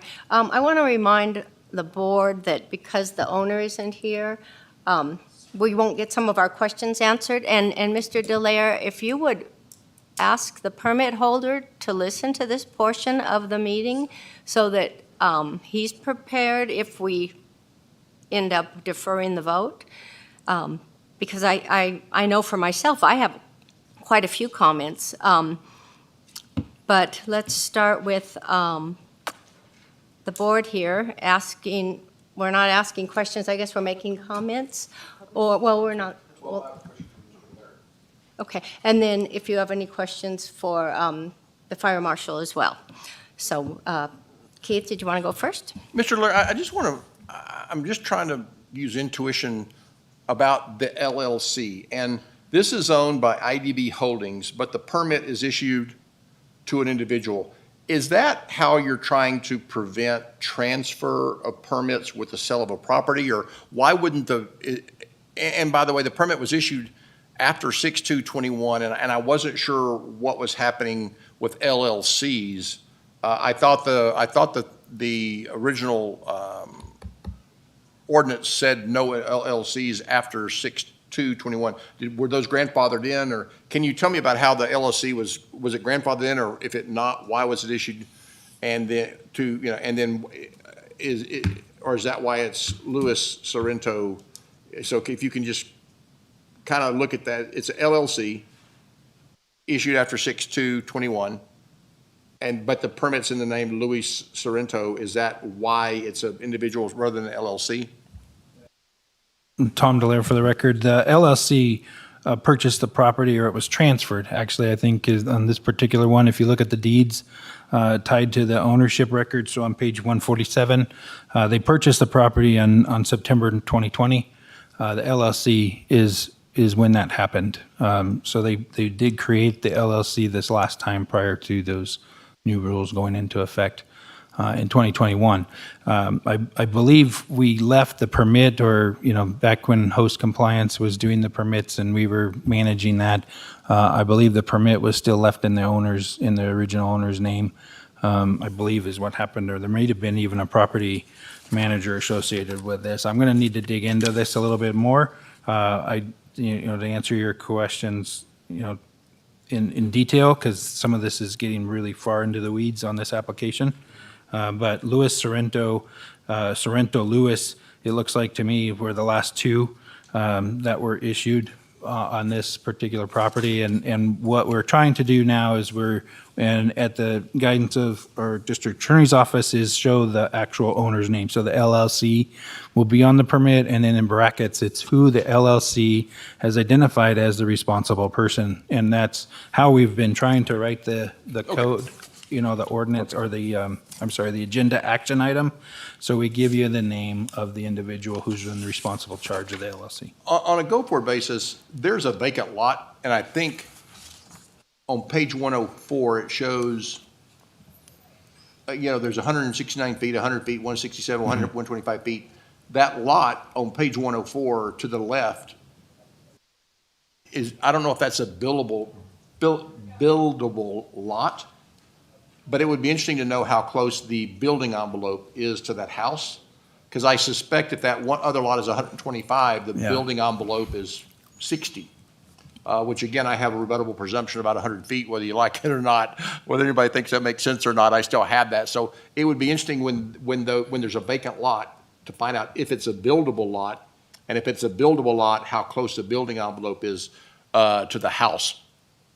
When you mentioned unverified, unfounded versus unverified, unfounded and unverified are the same term. They just mean that by the time we got there, we couldn't verify. Unfounded does not mean that we suspect the complaint was malicious. Is that correct? Yes, that's correct. Okay, thank you. That's all the question I had for Mr. Delaire. You want me to, I'm sorry. Mr. Madam Delaire. Chair. Thank you, Madam Chair. Tom Delaire for the record. So on these images, when you're looking at from GIS, the property lines that are yellow are not entirely accurate. It depends on where the plane was flying at the time the aerial was taken. So the further out from where the plane is at, the further off our property lines are going to be, and it's upwards of 16 feet. So I don't want to give you a dimension from the house to the property line, and without some sort of survey giving us exactly where that is at, it's going to be difficult. I mean, I can give you a ballpark, roughly, but we can normally tell, but up in Tahoe, there's not a whole lot of fences. Down here in the valley, you can really tell and see, well, look at the property line and the fence lines are off. But up here, it's a little more difficult, but you can tell by the road having a lot more right-of-way, but they may have built it that way. What I found up in Tahoe is the road might not be in the middle of the road like it is down here in the valley. So there's a lot of factors that go into finding these distances, and I don't know that that's really the intent of what our code was trying to get into and the detail that we were expecting staff to drill down to on each and every application. And I just want to be careful of that. Just my position, I understand that concern, and you can't do what you can't do, and I understand the deviations in an aerial photograph. But if it would be good to know whether it's a buildable lot or not from the minimum, because I've had situations in AOA issues where the neighbors have said everything's okay. We're okay with them violating the HOA standards. But that doesn't mean the person who buys that house is also going to be okay. And so, while it's 160 feet, 100 feet, 169 feet, and 125 feet, if the lot in between the 125-foot house and this is a buildable lot, someone is going to move in, and they are going to be much closer potentially than 125 feet. So I understand what you can't tell me where the building, you probably can't tell me the exact distance from the building envelope, but to know whether it's I would suggest we talk about whether it's a buildable lot then. Thank you. Yeah. So, Nevada state lands, these are not built. Thank you, Keith. yeah. Lauren? Sorry, Tom. Oh, go ahead. Oh, did you have? So Chief has a great app that I don't have access to, that I'll have to get access to at one point or another, get a subscription, but they are both state of Nevada owned on either side of the home. Sorry, all three of them?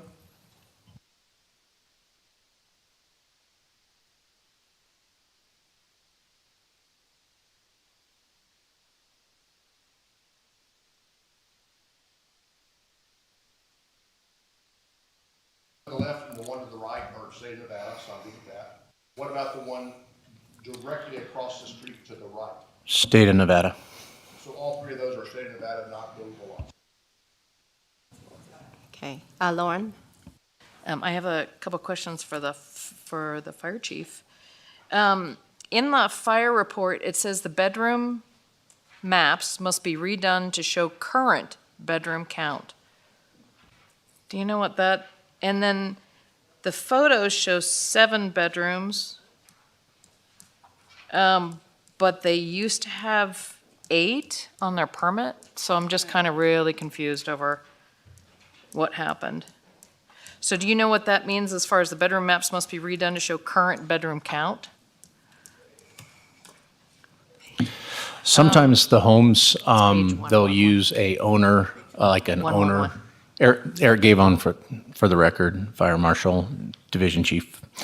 So sometimes the owners will use a bedroom for a lock-off, and they will store their personal items in those. And then when they go to permit, if they choose that they're going to rent that room, then we count that as a bedroom. So we look at the safety features there and make sure it's appropriate.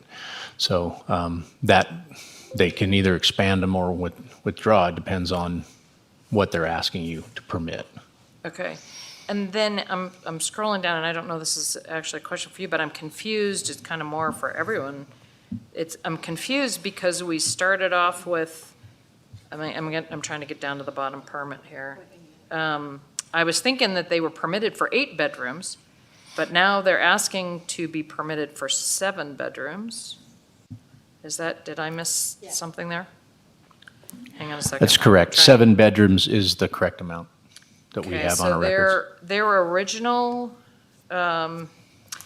original occupancy was 20, which means 16, which means 8. So they had 8 bedrooms before. Now they're down to 7 bedrooms because now the number of bedrooms is put on. So do we know what happened? Yeah. I'm sorry, if you go to page 112, I believe one of the bedrooms had bunk beds in front of the window, so there wasn't an egress, so I believe that was why the beds dropped from 8 to 7, is the way I took it.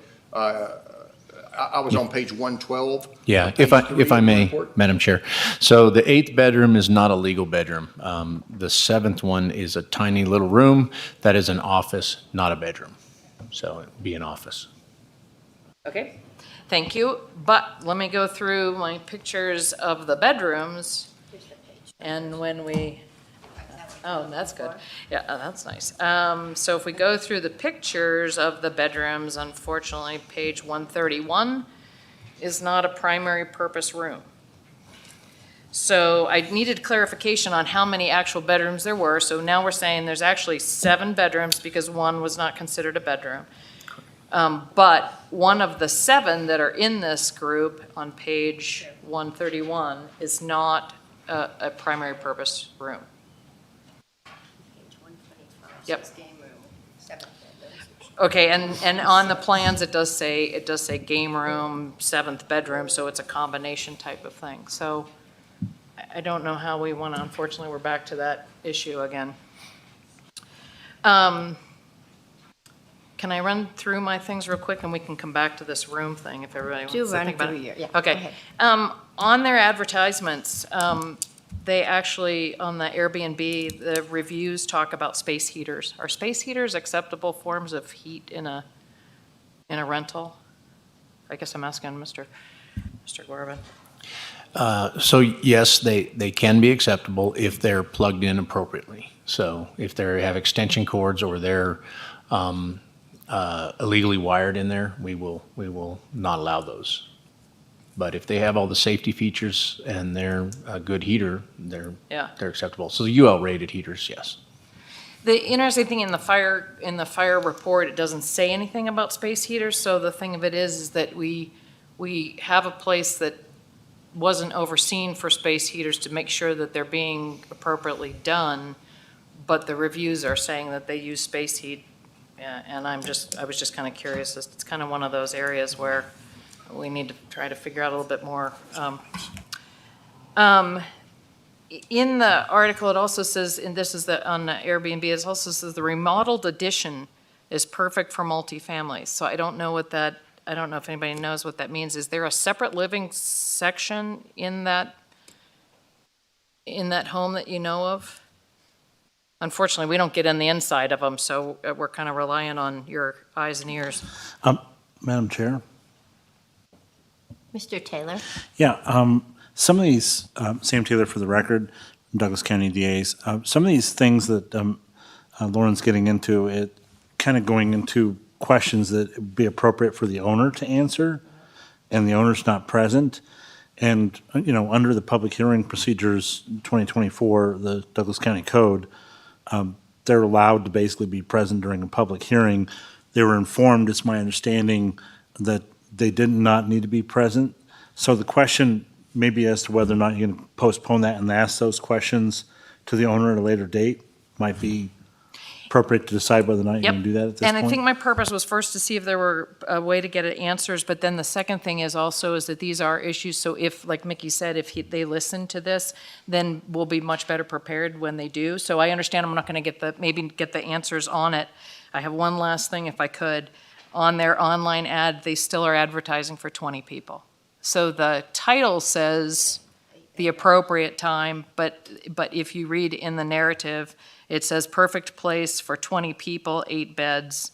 And I would really hope that people that are getting the privilege of owning a VHR and operating a VHR would take those things and what is out there in the public seriously and fix those fairly quickly, because they're fairly easy to fix. So that's my purpose in getting that. So can we go back to the bedroom, I guess, is I'm looking for other people and their thoughts on the 7th bedroom. Michael? Okay, well, I think you know where I come from the last meeting. I think if there's beds in there, and it looks like that's what they're used for, and there's a billiards table, and there's a TV, I'm going to consider it a bedroom.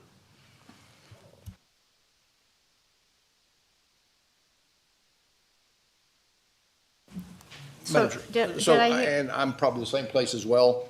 I think the spirit behind this was let's not pack as many people as we possibly can into any space possible. And this bedroom issue was a hook to do that. And so that's why I'm in the same place also that I was last meeting, that bedrooms ought to be beds. And if they're game rooms, you don't get that as a bedroom simply because you're trying to raise that. Now, again, the owner's not here. I do have some more questions and comments, though, based on some of the things that are said, but I'll let other people speak before I do those. Patty? I'm comparing this shot to the last meeting that we had, where they had the couch with the TV, a kitchen, I'll say a kitchenette in there, which they use for entertainment, and then they had a hide-a-bed. To me, that, if they put in a bed, that would be more like a suite, where this looks like they just added some more beds, took a game room, added more beds to it to get more occupancy. Thank you.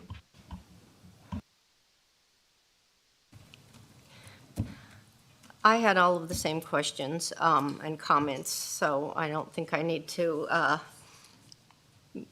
waste any more time with what I had to say. I had the same comments. The bedrooms, just don't all look like bedrooms. The no trash service, the things like that. But those are things I think we'd have to talk to the owner about. Keith? Well, back to their ad, the title actually says spectacular 8-bedroom that sleeps 20. Then if you go down to the description, entire 16 guests with 7 bedrooms. So even if there were 7, there should be 14, not 16. But there's clear indication that if you want to bring 20 people, they can all find a place to sleep. And that bothered me. But I wanted to go back to Mr. Taylor. Mr. Taylor, if I understand right, this meeting was noticed. We have given the owner the opportunity to show up, to appear, to be on Zoom, to be anywhere else. Are you saying that we cannot act on this today?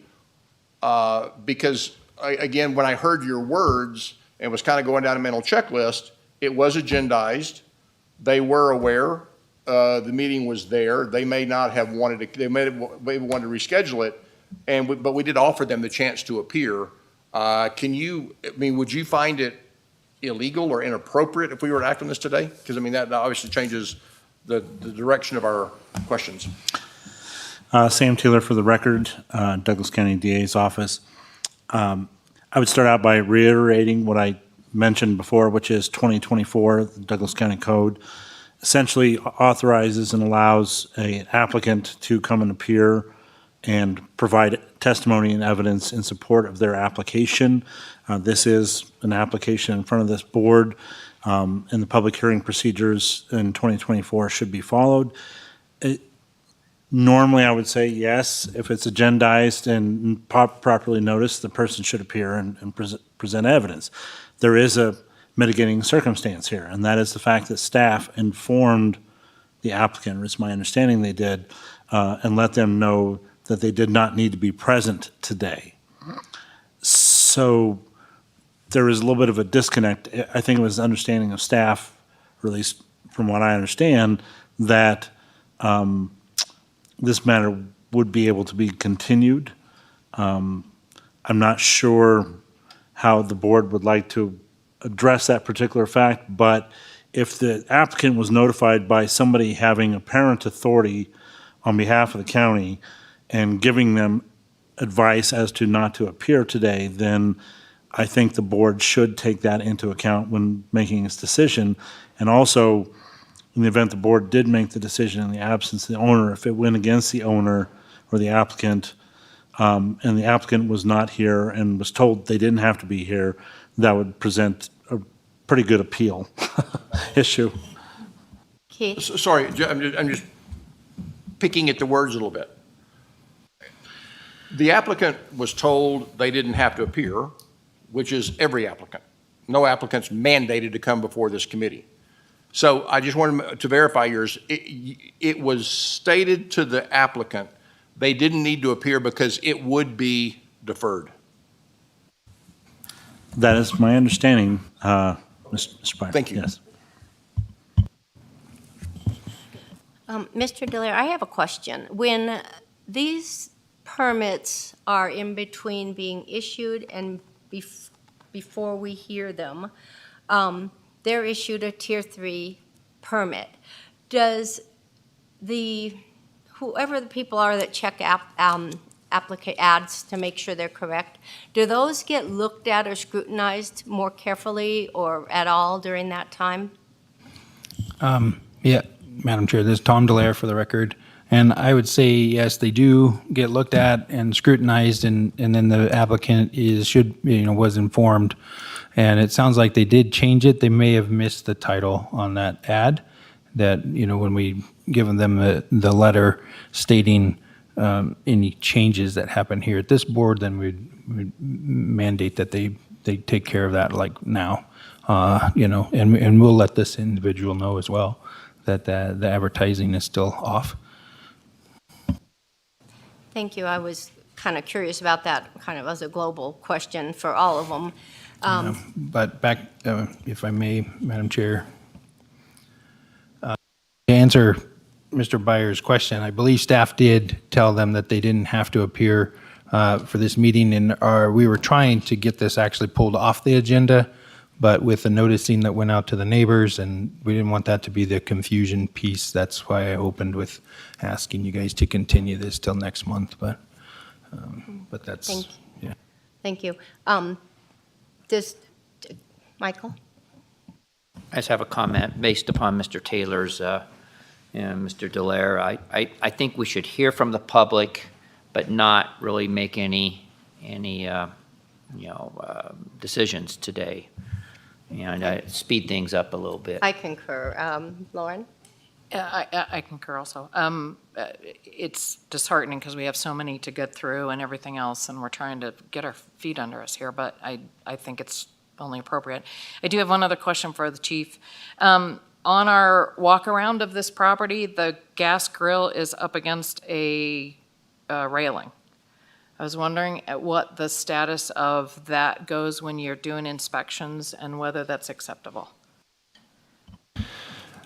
So the barbecue would have to have clearance from anything combustible, so I don't know what the railing is there. So we speak to them and we have them make sure there's clearance. So nothing, they can't be under an overhang, and they have to have clearance from combustibles. Usually it can be up to 36 inches from the sides. Sometimes the back has a closer limitation. So it just depends on the actual barbecue. If it's a smoker or a Traeger, it has basically can be right up against the grill, or right up against the railing, I'm sorry. Thank you. If there's nothing else from up here, I would like to at least let the public comments begin for the people that have come today. State your name and sign in. Hey, thank you very much for taking public comment today. Appreciate it. It is difficult to get some time off work, and so thank you for making that happen. My name's Clint Purvance. I'm a local physician, the healthcare system at Barton, the CEO up there. I also have worked down here at Carson Valley and provide some leadership down here as well for our residents in Douglas County and in South Lake Tahoe, and have since 1999. I own at 145 Granite Springs Drive, which is 2 houses and 1 lot away from this vacation property. I've lived in that home for 12 years. I built that home and have lived in it for 12 years. I've lived in the Granite Springs neighborhood for over 20 years, 22 years. And all the things that you heard in the opening public comment are real to me on a regular basis. Overdensity, traffic, trash, noise, criminal activities, fires, trespassing. There's even a legal trail which goes from behind this house, crosses private property and then into Forest Service land. Those are things that we deal with this property on a regular basis and have for many years, and even under the current ownership structure and rental structure, which is problematic. I'm married. I have kids. I have 4 kids that live at home, and that's just my story. There are 5 other physicians that live in the neighborhood, contractors, architects, musicians, people who work from home, who telecommute, other families with children. Our roads are narrow, they're icy, they're curvy, they're steep.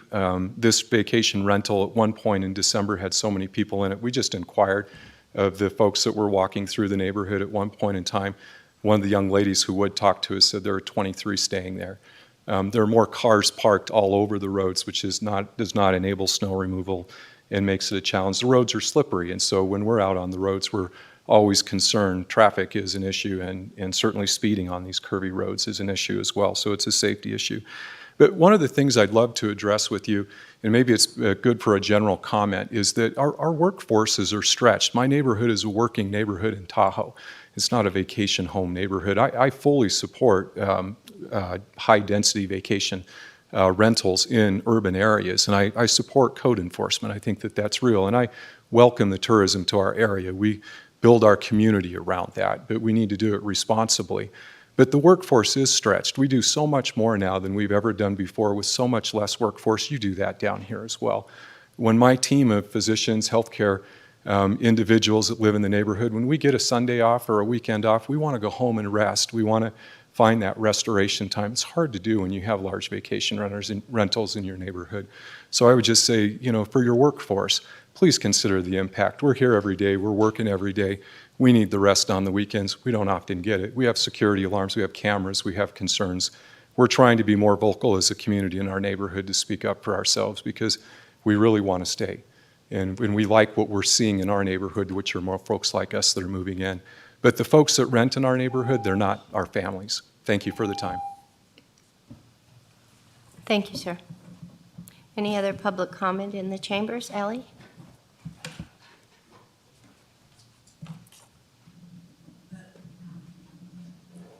Ellie Waller, thanks again. Appreciate all the comments on the bedroom issue. That's going to be something when we do the bundled, or whatever we're going to call the amendment.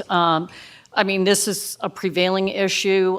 When I looked at the photographs and 2 of the little beds that were pushed up against a wall next to a pool table, putting a bed in a room is important. Cramming 6 beds to find occupancy numbers, this is where we're going to struggle. And again, this is going to take some while to get it ironed out, and I appreciate everybody still looking at it. Same as the last comments we did. This is a work in progress. We are still the best around Lake Tahoe. I attend Placer County. I attend Washoe County. I went to the Truckee meeting this time. There are some really good ideas for amendments that we haven't even looked at. So I will be bringing some of those forward as well. Don't know how that process is going to come about. If we're going to do some here first, then take it to the county manager's office and then do a whole nother board thing. We don't want to stop this from going forward, but I do, again, appreciate the diligence on this bedroom thing. Not against these home rentals. Again, I have personal opinions about it, as you've heard. I think 10's enough, these tier 3s. The last one we talked about is truly the representation of a tier 3. Tier 3s in general, again, by crammed bedrooms doesn't make sense to me. And then I think it should be clear to the applicant on this one that the March 23rd date was provided to them. We can't just have these continue out. Understand we all have circumstances in our lives that an individual date might be a problem, but we need to make sure that doesn't get carried out too long as well. Thank you. Thank you. Any other comments from the chambers? Any in Zoom? Thank you, Madam Chair. I do have 5 on Zoom that would like to make public comment. Mr. Harmon, if you can hear me, please state your name in full, and your 3 minutes will begin. Hello, this is Ben Harmon from State Line, Nevada, speaking to this agenda item number 3, application for Tier 3 VHR 153 Granite Springs. I want to thank your board very much for allowing us to speak. Really appreciate it. I have spoken to the Douglas County Commissioners on several occasions during the crafting of the VHR regulations over the last couple of years. Granting a Tier 3 permit for the Granite Springs property would go against everything that we've been trying to accomplish. This is a purely commercial operation located in the heart of a residential neighborhood in close proximity to the homes of full-time residents, some with young children. This property already has a significant impact on the neighborhood. Ours is an otherwise quiet neighborhood accessed by a loop road with no through public traffic. Vehicular access to this property impacts the entire neighborhood as it is located in the center of the loop. This house occupies an elevated position where the deck and sound carries very far. I live almost 1.5 blocks from this property, and I've been disturbed by noise from the property on several occasions. I've chosen not to walk past the house when occupied by large groups of people drinking. I cannot imagine what it must be like for those that live closer.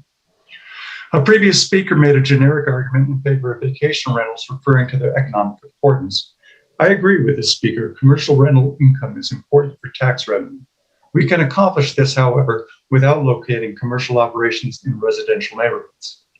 Another earlier speaker stated that remote property owners are able to screen tenants and ensure good actors.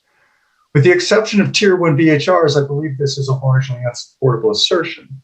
My mother and I live and own 2 separate houses, both in Lower Kingsbury. Between us, we live within hearing distance of 6 VHRs, and every one of them has had inconsiderate tenants on multiple occasions. The property at 153 Granite Springs is one of those. It has already been demonstrated that the corporation that owns this property is incapable or unwilling to ensure that the tenants treat our neighborhood with consideration.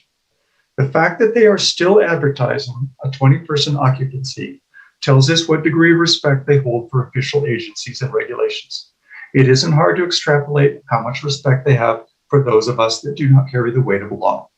Granting this commercial business a permit to continue the impact of, let's call it what it is, a multi-occupant motel in a quiet neighborhood would be a very sad outcome after 2 years of public, county, and task force effort to improve life for residents like us. 30 seconds. Thank you. I'm done.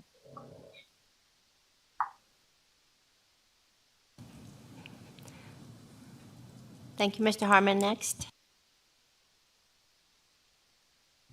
Siobhan, if you can hear me, please state your name in full, and your 3 minutes will begin. Good afternoon. My name is Dr. Siobhan Harrigal. I am the owner of 146 Granite Springs. I was the former owner at 112 Meadow Drive, and I have lived in the Granite Springs neighborhood for more than 8 years. I strongly object to this application. I echo the comments and sentiments from my neighbors, Dr. Clint Purvance and Ben Harmon, and the other opening comments. The worst part of living in Tahoe is the vacation rentals. They are loud. They are extremely disruptive to our way of life. There are 6 physicians who live within 350 feet of this home. And it is an absolute nightmare to have a vacation rental like this in our quiet, peaceful neighborhood. This house is located on a curve, up a hill, on a narrow road, and noise from these vacation rentals travels very far, at least a block and a half. I would like to also state that the CCNRs for the Granite Springs neighborhood, which was formed in 1979, Article 5, Section 14, specifically states that no commercial building or multiple family dwellings shall be permitted. So we did not choose to live in a hotel corridor, and this is happening, and it has to stop. We need this board to stand up for our neighborhood and the full-time residents who live here and to put an end to this madness. Thank you. Thank you. Thank you. David, if you can hear me, please state your name and your 3 minutes will begin. Good afternoon. I'm David Brock. I'm the sole owner and full-time resident of 118 DeLissa Court, which is the closest property to 153 Granite Springs and directly across the driveway from the property under consideration. I bought this house in 2001, so I've lived here for more than 20 years. I'm a musician and I'm self-employed and I work out of my house. In most recent several years, my neighbors and I have been impacted negatively by the vacation home rentals, in particular this property. Essentially, in effect, the conversion of a single residence into a commercial property has had negative consequences for us. I can just personally witness to the impact of having 8, 10, 12 cars parked on the street, to a lot of well-meant but noisy gatherings both inside and outside the house, cigarette butts in my garden, my irrigation system near the curb of the road I have to repair regularly because it gets parked on and driven on. Then there's dog excrement that gets left as a little parting gift. And also the issue about sound and noise is rather substantial, particularly for those of you who do not live up at the lake. It's important to remind you that most of the houses in our neighborhood do not have air conditioning. Mine does, along with a filtration system. And that's primarily to protect my allergies and also musical instruments. But most of the houses do not. And the vacation rental does not have air conditioning the last time that I visited. And as such, the windows are open a lot, particularly in the warmer months. And so even if there's gatherings indoors, the ambient sound permeates the entire neighborhood. And because it's being used commercially primarily, I mean, there are family reunions and happen, but for every one of those, there's also a bachelor or bachelorette party. And the noise every week is substantial and continuing.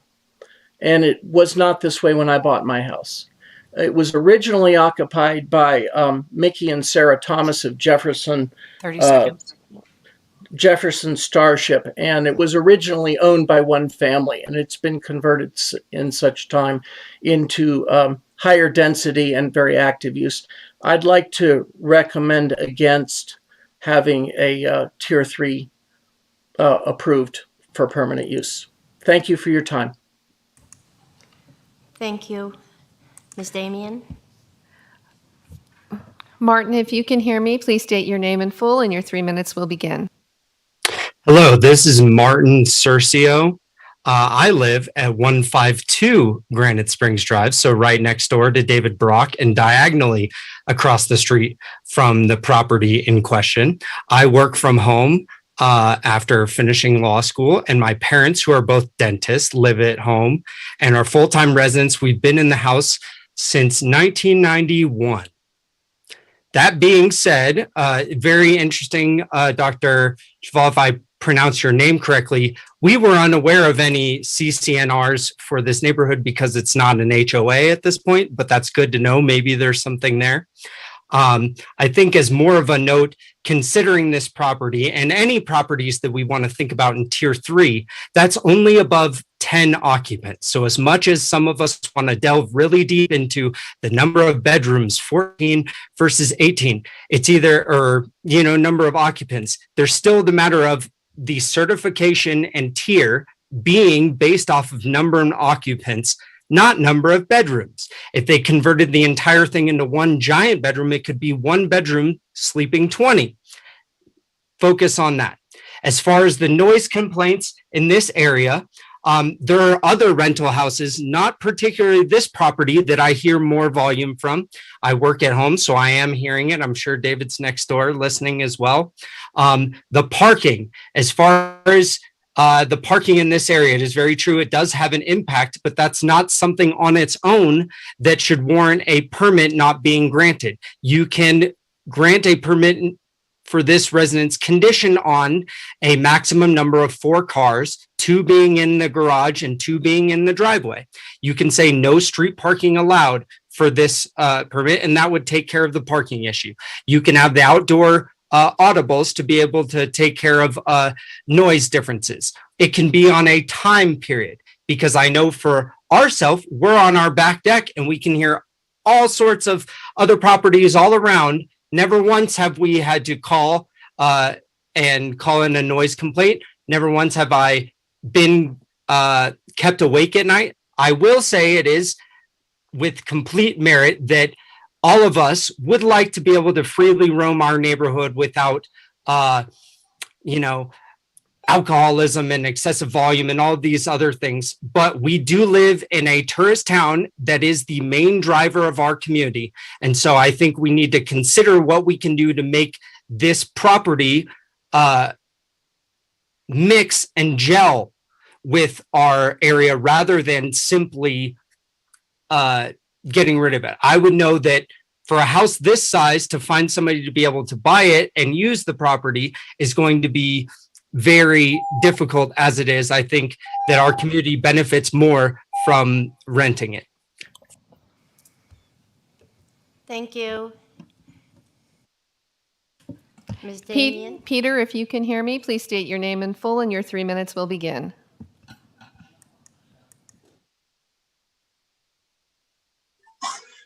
My name is Dr. Peter Protel. I live at 104 Meadow Drive, the base of Granite Springs Drive in the Granite Springs neighborhood.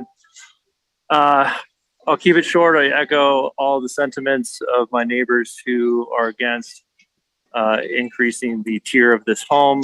This home is very problematic.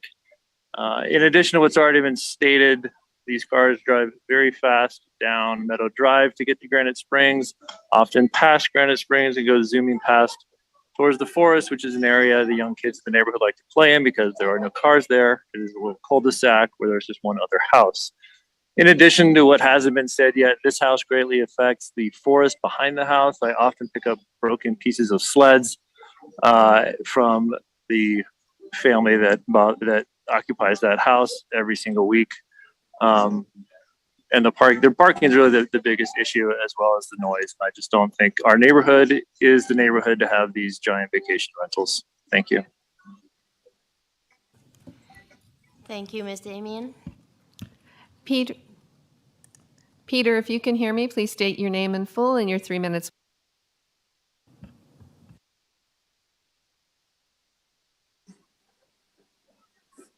Can you hear me? I'm sorry, I meant Phil. Phil, if you can hear me, please state your name in full and your 3 minutes will begin. Okay, let's go.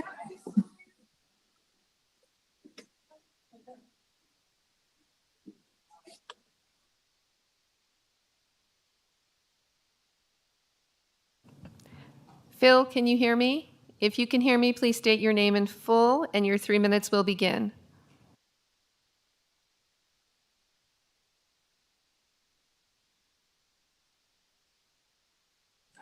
Yeah, I'm sorry. Can you hear me now? We can, thank you. Okay, so sorry. I guess I had technical difficulties. Phil Olivieri, 150 Granite Springs Drive. I live one house down and across the street from 153, and I am a full-time resident. Historically, in my 6 years here as a resident, 153 has been very disruptive to our neighborhood, with increased traffic speeding up and down Granite Springs Drive during both summer and winter months, including noise violations, parking violations, and garbage disposal violations.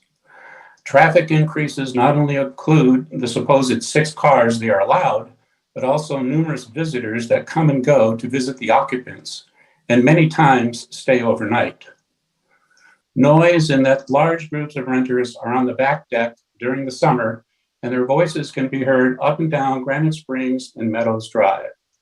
In fact, this past winter, a few weeks ago, they had a sled racing contest where they hooked up a boombox and a megaphone to announce what was going on with the sled races, which was something that we as neighbors did not appreciate to listen to for the long hours of the afternoon and into the evening. Garbage disposal issues, which include the cleaning company leaving multiple bags of garbage on the street while they clean, which attracts bears, and that causes very much commotion in the neighborhood.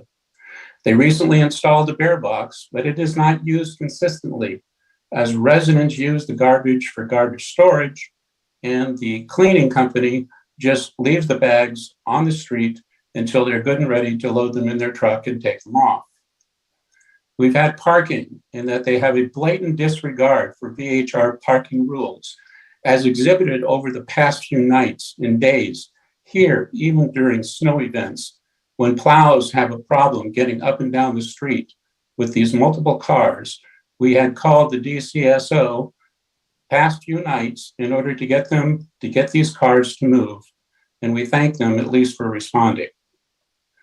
The above has caused the full-time residents of Granite Springs much angst, and it should not be up to the full-time residents to police these issues, but the occupant renters and the county regulations unfortunately leave us no choice. In terms of the applicant, it certainly seems that the board is willing to give the applicant a lot of latitude. I want to ask, why isn't there a property manager? How are they able to rent and be a VHR without a property manager? And why hasn't the property been advertised correctly? So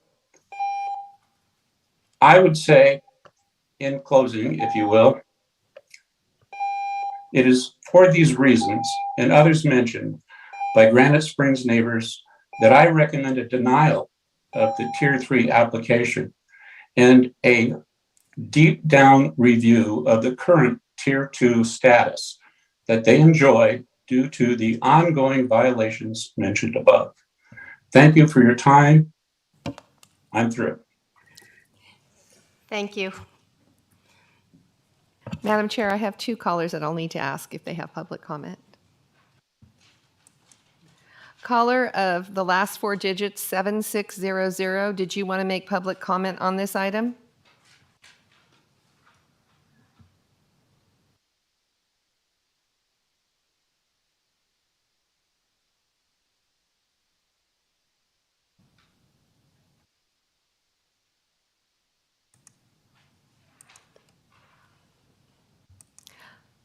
Caller with last 4 digits of 3091, did you want to make public comment on this item?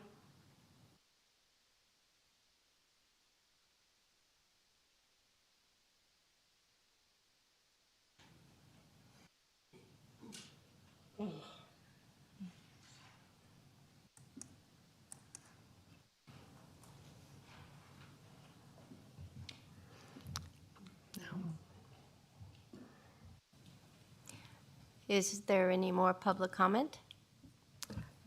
There is no further public comment, Madam Chair. Thank you. All right.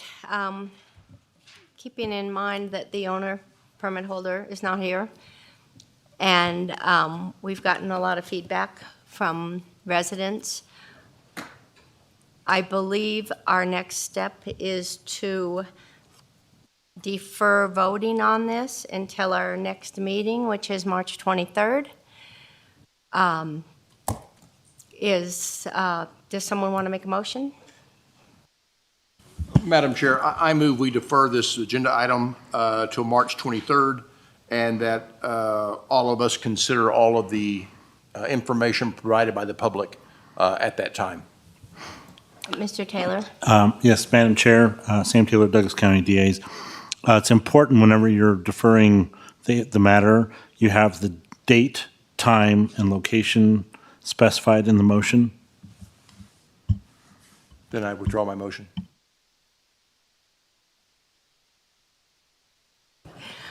Okay, Patty? Patty Graff for the record. Since I will not be here for next meeting, I would like to have my comments of what I've heard from the public noted, and so that you can review it for next month's meeting. Is that permissible? Okay, I have a lot of reservations about this property with the Tier 3, especially since they had November to get a property manager and they haven't. It kind of seems to me like they're stringing out the process. They haven't, adjusted their advertising. It seems like they're trying to get away with a lot of things and even postponing the meeting. I think there's a lot of issues that the public have brought out that, barring something from the owners, I have a lot of reservations on having this being a Tier 3. Thank you. Thank you, Patty. Lauren? I'll make a motion that we defer this item until our meeting on March 23rd in these chambers at 1 p.m. 2022. Okay. With the caveat that we send or somehow communicate to the owner that it is highly advisable that he listens to this part of this proceeding, because I think it's very enlightening and probably points to a lot of things that are going to be talked about when he does come. Is there any other stipulation I needed to add to that motion? Do I have a second? I second. Okay, we have a motion on the floor to defer this decision to the March 23rd, 1 p.m. meeting at the courthouse. Madam Chair, are we sure that meeting's going to be held here? Because I don't know, we've been into negotiations to hold it at the lake. So I just want to make sure that that might be something. So that's not me. Yeah. Well, Jennifer.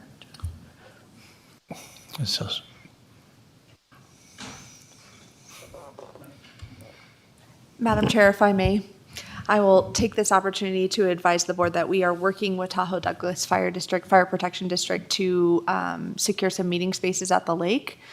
Based on the requirement that if you are to continue this item to a location certain, because I am not 100% confident that we can make that meeting space happen, my recommendation is that you set that for these chambers for a location certain.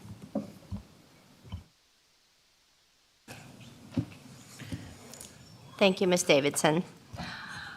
So we have a motion and a second to defer the vote to March 23rd at 1 p.m. in this same location. Did I miss anything? Any further discussion? All those in favor signify by saying aye. Aye. 5-0. Thank you. I think at this time we might want to take a little break, and I apologize to those of you that have been waiting for the next item, but we'll make it quick, 10, 15 minutes, something like that. 10 minutes. Okay, 10 minutes. Recording in progress. Recording stopped.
Recording in progress.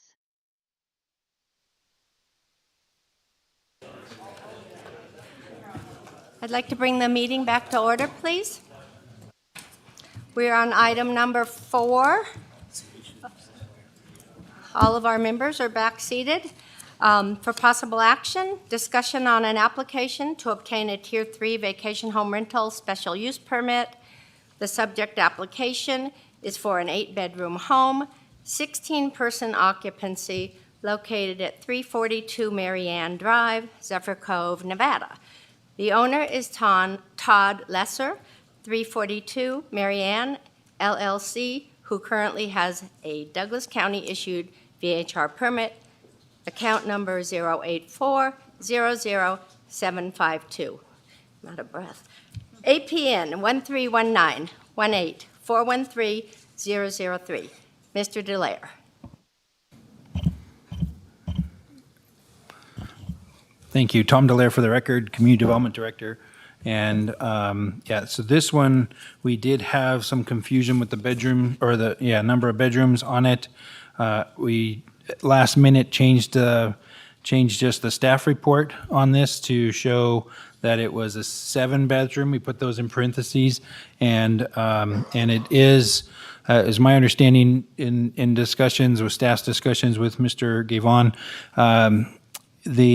or Chief Gavon at the fire department, the home had a room locked off at one point, so the last permit had 7. They do have 8, and they weren't locking off the room to tenants. And so this is supposed to be looked at as an 8-bedroom home. 16-person occupancy is what they're asking for. I think that's verified on the application as well, but we did have 2 conflicting reports. We did show the other report that was the inspection was performed by Chief Gavon, and shows that it was an 8-bedroom home, and that's where the confusion came from as far as staff goes. And then if you look at the one sheet, we do have the insurance. So first let's do the complaints. So staff has checked the prior history of 342 Marianne.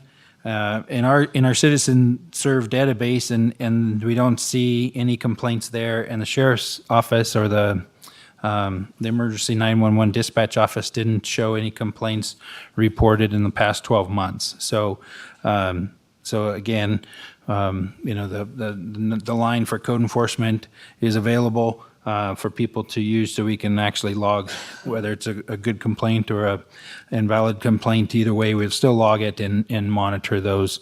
That's our practice today. It does have State Farm insurance. The liability coverage amount is $1 million.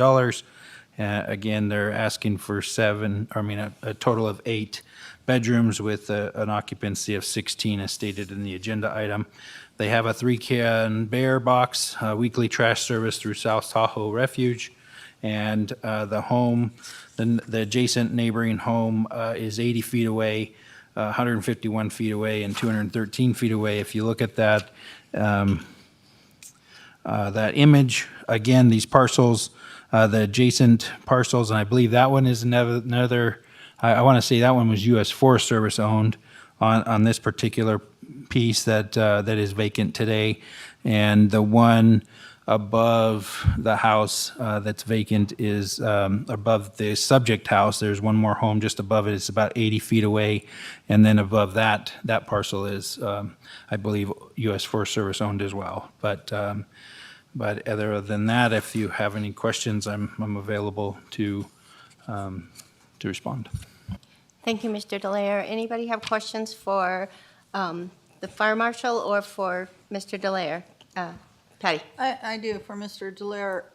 The property that is across the street, is that all forest? Because it doesn't seem like there's individual parcels. And then also down below, past those other homes that are 80 feet and on the other street, is that, it looks open land right now, but I'm just wondering if that's private or public. Ms. Graff, if I may, Chairwoman.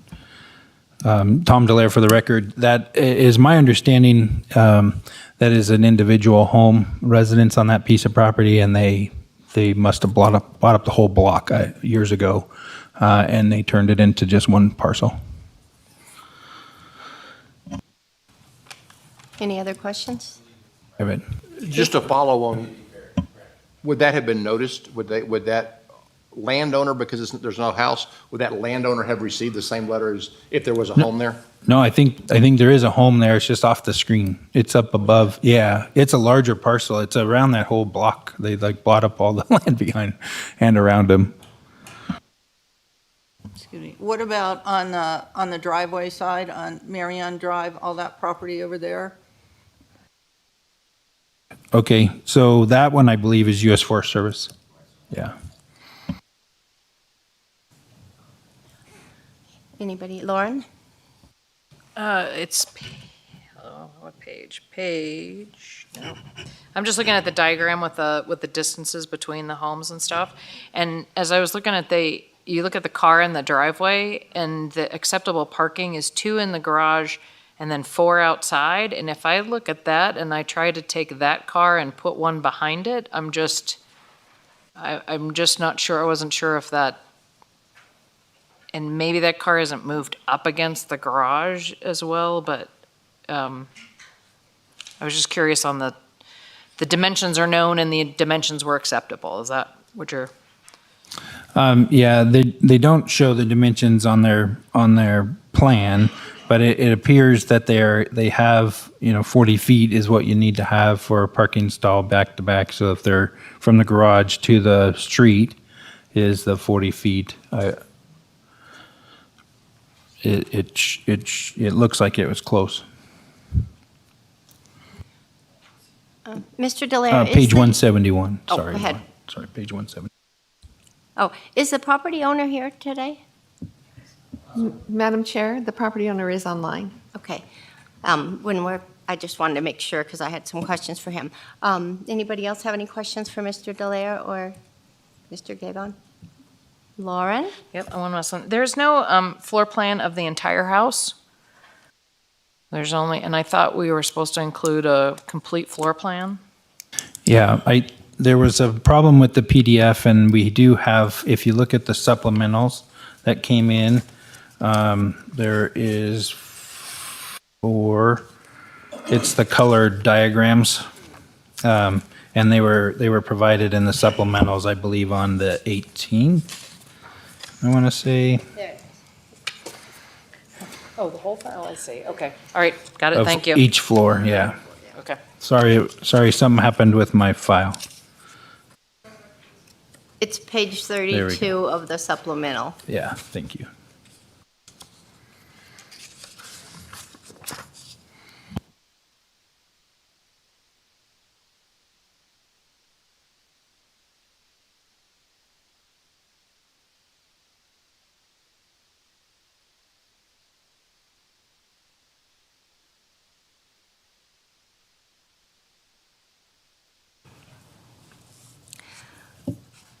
Okay, was everyone able to see the floor plan? Okay.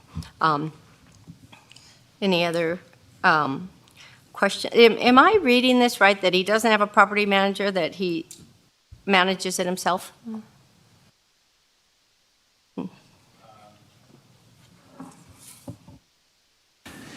Yeah, but I think he does have a property manager. It was about the distance that they live from the unit, I think, is what we were having problems with on this particular one.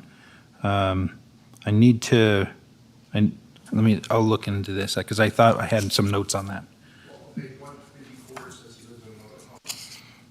While he rents the house, yeah, I asked for clarity on that as well. And you had brought it up in your comments too on Friday or Thursday night. And I don't know, I didn't get that reply from staff to see if we got a response to that. Sam may have. I know he reached out to this individual. If there aren't any more questions that aren't for the owner, I do have questions for the owner. no, I want to ask questions. I mean, that aren't for I might have said that wrong. If there aren't any more questions for Mr. DeLay or Mr. Gavon, let's see if we can reach the owner. Oh, go ahead, Patty. Mr. Delaire, is, on this, on the property manager, is that a licensed property manager or just like a caretaker? Well, we can ask the owner, Todd Lesser is on the line. We can ask him and try to explain what that situation was, so it's clear. I don't have my email. I got to open my emails and see what Sam responded. I know I got a response for that, and I apologize not being prepared for that answer. Let's bring him on. Mr. Lesser, if you can hear me, please state your name in full, and the board will ask questions of you regarding this item. Sure, this is Todd Lesser. Can you hear me? Yes, we can. Okay, could I have like 1 or 2 minutes just to say a few things before, because I probably can answer all the board's questions that they may be happy with and not have any questions. Yes, please give us your statement, and then we'll ask you questions. Okay, first of all, I just want to tell you that I have been a property owner since 1991 in the neighborhood. So for over 32 years, and I've seen Tahoe change. And I've owned this property and rented it out for the vast majority of the time as an 8-bedroom. Just recently, I was using it this last year, or part of this year, for the 7-bedroom, because I was using that part just for some personal things. I was doing some staging because I had put in a new roof and redid the garage with a coating because I was getting a little leak there, which I've subsequently fixed. So there is no, I'm just going to say the proof is in the pudding.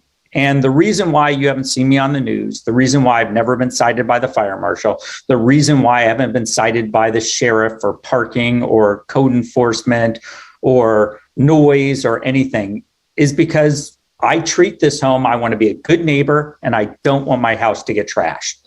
And that's the reason why you're seeing it. It's no coincidence. I mean, I go over and beyond the regulations. I don't allow anyone to park off the property. I do have the 40-foot clearance. That picture you have is just, I guess they didn't park close enough to the garage, but I meet those regulations and I can show you plenty of pictures. Not only do I have one of the noise monitors as required, I use Minute, and then I also use Noise Aware to make sure I have backups. In addition, I have 4 outdoor cameras that have microphones and record everything that goes on. So if anyone's speeding on Marianne, I will have a video of it. If there is anyone making any noise, I have a video of it. If I'm so hyper vigilant, at 9 o'clock, I check personally, or I have my assistant check it if for some reason I'm unavailable, to go and make sure no one is barbecuing in the spa, on the deck, or doing anything outside the property because of this. And like I said, I'm hyper vigilant. This is a wooded half-acre property with a lot of Forest Service around, and you still have had no complaints. I don't have it. You can see the floor plan. It's not crammed in. I follow the universal electrical code. It's just on all levels. I mean, you can read my VRBO. I mean, our Airbnb, I have all 5-star ratings. I mean, I pride myself. This is a pride of ownership property to make sure that the renters are happy, that it's affordable for families that can't afford to go, if you want to have 8 bedrooms, you want to go stay at one of the hotels and rent 8 rooms. Most people can't do that. So I try to get small families. I don't rent to people under the age of 25 because I don't want frat parties or strippers or bachelor parties or illegal activities. They trash the home. I mean, I know it. I've seen it. I manage the property myself. Frankly, I used other property managers. They were leaving the properties unlocked. They've got 300 properties to watch. I can be hyper vigilant because I do this myself. But I still have backups. I have my assistant backs up. I make sure I actually have another person that they are not a licensed property manager that lives close. I live there, and when I'm renting it out, I use my motor home, and I'm within a half hour of complaints, and that's why you haven't seen any complaints of this. I bring in $16,500 of rental tax And I know you guys look at the budget. I know you don't want to cut $16,500 out of some other budget item. Not only that, it brings in revenue for, the restaurants. It helps provide employment, for the whole area. And, the only person, frankly, and I'm going to be very upfront with, is sometimes with Mr. McIntyre. Nevertheless, he has my cell phone. He has my assistant's cell phone, along with every one of my neighbors. And I keep it on with me 24 hours a day. But as you're aware, cell phones don't always, work in the area. So that's why they have multiple numbers to call, and I'm available. And, if he specifies up something specifically, give me the date and time, and we can look at the cameras together, even with the district attorney. I'm willing to put my money where my mouth is. I mean, I know he's a nice man. I know he wants Tahoe the way it was, 40 years ago, but it isn't. I mean, as you're aware, Tahoe's gotten nicer. I mean, the village down there at State Line used to not be so nice. Well, now you have the Embassy Suites, you have the gondola. It's grown. You don't want this to turn into a place where people who have to stay at a hotel and rent 8 bedrooms with small families. You can't do that with young kids. You need a cabin to rent too. It's just, I think that I should be the model of what you should do for vacation rentals, tier 3 or even tier 2. And I urge you to do more with enforcement. I would love for you to cite people that make a lot of noise. So Tahoe does that. I don't want people driving fast on my street. I don't want to have to worry about driving in the village and get hit by a drunk driver. I've been rear-ended by a drunk driver. I'm very hypersensitive to that. So, Mr. Lesser? Yes. Am I saying your name right? Yes, you are. Can we ask you a couple of questions? Absolutely. So you manage the property yourself? Yes. And you live in Douglas County? Yes. Okay. I'm actually at the property when I'm not renting it out. Because it's, sometimes, frankly, I rent it out as a 3-bedroom. With Airbnb, you don't have to rent the whole house, and there's 4 floors. So if I rent out the top floor, I'm down below. I can hear the noise. I will walk up and say, look, you guys got to keep it down. I mean, that's why I'm able to have no fire marshal complaints, no sheriff complaints, and no code enforcement complaints, because I make sure. Rent out the whole home at times. Right. And when I do, I stay within a half hour and I'm in my motorhome. And I can drive straight there. And if for some reason code enforcement, they can't, it's never been an issue for 18 years. Is your legal address in Douglas County? Yes, it's 342 Marianne is my legal address. Okay. I don't get mail there. I get in Gardnerville because there's no postal delivery there, but I get packages there. Yeah, right. So I'm just telling you, I get packages there, but if you notice, my mailing address is in Gardnerville. So that is your permanent address? Yes. Because the assessor's page shows your address in, you're on the wrong guy. I think it's in San Diego. Yes, I have property in San Diego, and my bookkeeper's there, and all the bills get all mailed to there because that's one of my offices. Okay. And I did that for the very reason because there was no, mailing at 342 Marianne for the last 18 years, and I didn't bother renting, a postal box in Gardnerville until this last year. Okay. I want to make a comment to the audience real quick that when the permit holder is giving his speech testimony or whatever, we don't have a time limit on that. Time limits are just for public speaking and public audiences. So just like when the 2 women from the first agenda item, they get to have the amount of time they need. And if it gets repetitive, then I will ask them that we've heard enough. So now I'd like to go to the board and have questions asked of Mr. Lesser. Who wants to go? Keith? Mr. Lesser, so when less than the full house is rented, you stay at the house, you said? And then That's correct. Sometimes I travel, obviously, but yes. Okay, so you do travel. Yeah, sometimes. I mean, I'm not going to say I'm never there, but when I'm not there, I make sure I've got the house covered, or I don't frankly rent it out. I mean, it just depends. And you said you stay in a motorhome when you do rent the entire house out if you're not traveling. Where do you park? Where is that motorhome when you're not using it, and where do you park it when someone has rented out the whole house? Sometimes I drive, I've got friends that live in Gardnerville. I've got friends that live in Carson City, and I can park in their driveway. I've got friends that even live farther out in El Dorado Hills. Like I said, I've been there 31 years. I have a lot of people, and I just, it's rarely is it fully rented out, but, like during the holiday times it is, and it just depends. And so you live in their driveway, your friend's driveway? Yeah, pretty much. Okay. That's all I had. But Michael, Patty, do you have any questions? Lauren? I do. When I look at the assessor's office, assessor's page, you're zoned for a one dwelling unit. And on section E1, a separate permit is required for each vacation home rental. A permit may only be issued to the owners of the unit. Permits are limited to one per family. VHR permits are limited to the allowable per the property's zoning designation, which is one building. So my understanding of what was adopted in code is that you have one dwelling. That one dwelling can either be a VHR or it can be your own personal place where you live, or can be empty, but it can't be two things at the same time, is my understanding of that section. I would defer to the district attorney. I disagree with your reading. I think it's one dwelling.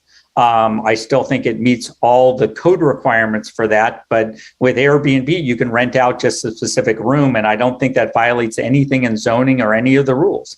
And if I'm wrong, then every day I rent it out, I'll just be in my motorhome. You tell me what you want to do, but respectfully, I think you're reading the code incorrectly, because I think it's talking about one dwelling, not necessarily occupancy. Occupancy as far as who's in there. I'm going to ask Mr. Taylor to respond to this. Sam Taylor for the record, Douglas County DA's office. I will note that we specifically have a tier 1 rental, which allows a person to reside on the property and rent out a portion of their property. So specifically, that use can actually, those two things can happen at the same time.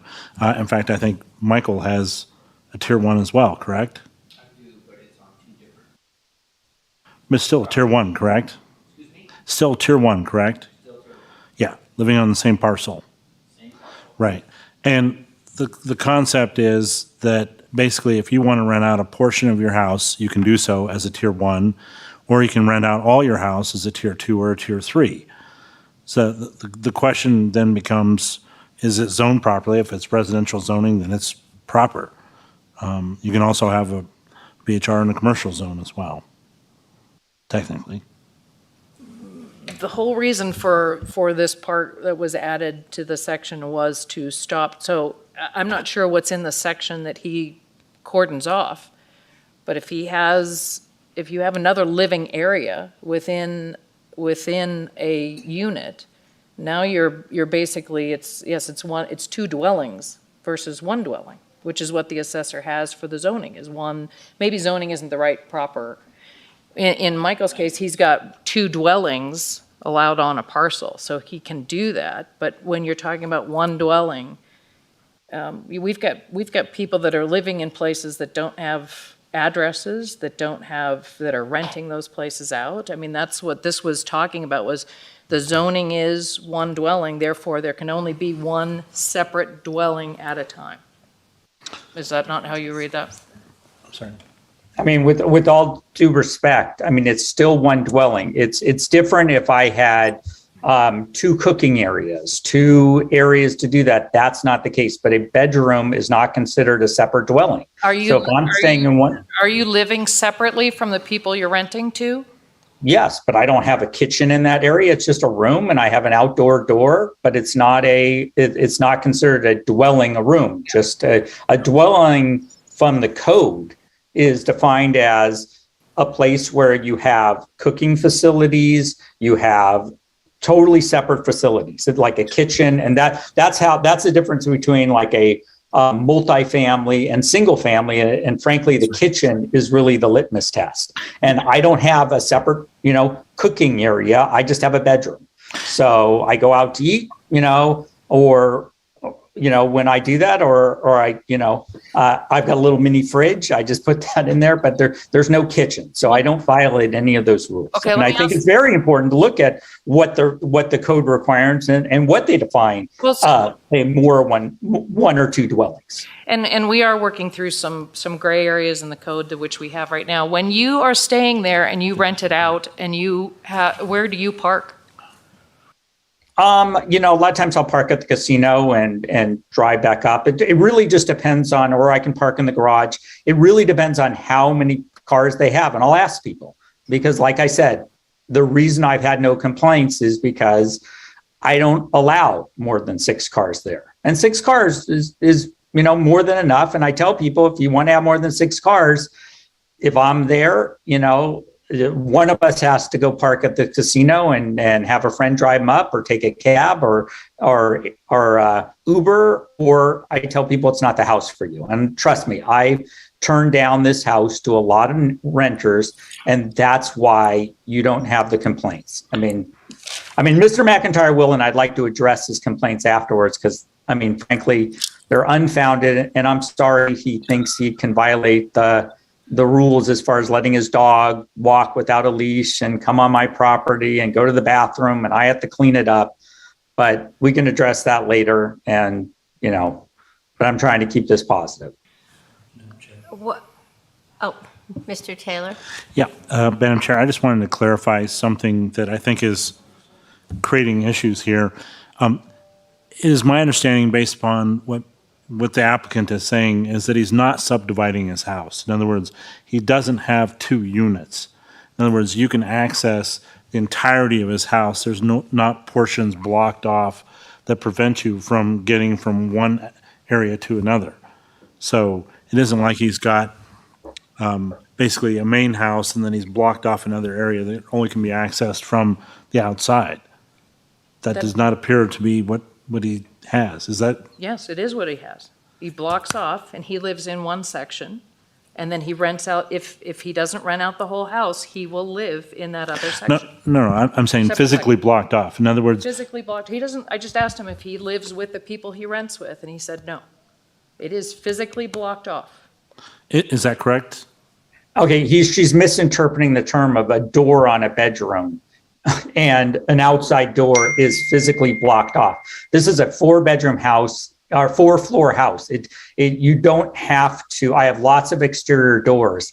It doesn't. You don't have to physically block off. And all I can say is, I respectfully, you look at the Universal Building Code and look at what the regulations require, what is considered a separate dwelling. And in a bedroom that someone's living in that has an exterior door and you close the door does not consider a separate dwelling. Or if I'm renting the top 2 floors and I'm in the bottom 2 and I go at a back door and don't disturb them, that is not considered under the code a separate dwelling unit. Separate dwelling units have a specific I do language. understand what you're saying, and I understand the code for Douglas County, but what we talked about for the code for VHRs, and the reason that we have it here now, is the wording actually going to have the effect that we were going for? I don't know. That's what we're talking about. But what this part was talking about is property zoning designation with dwellings. Now, you do not live with the people you rent with, correct? You're not, it's a separate area. Okay, using the term living with is not a legal definition. So I think I would defer to the district attorney, and he's going to tell you that there is that the living with is not, it's one thing if I have a permanent wall and it's separated, that's a separate dwelling. Closing a door or not walking upstairs is not a separate dwelling. Mr. And, Lesser, and let's have Mr. Taylor respond, please. Yeah, essentially what you're looking at, again, Sam Taylor for the record, essentially what you're looking at and you're trying to determine is whether or not this is a separate accessory dwelling on the same property that would require a separate permit for them to basically occupy it. If the bedroom is just, you access a different bedroom from an outside door, that would not necessarily be an accessory dwelling.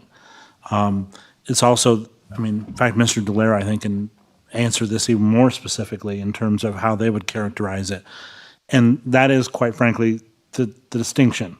So I would like to hear from Mr. Dallaire on this subject. Thank you, Mr. Taylor. Yeah.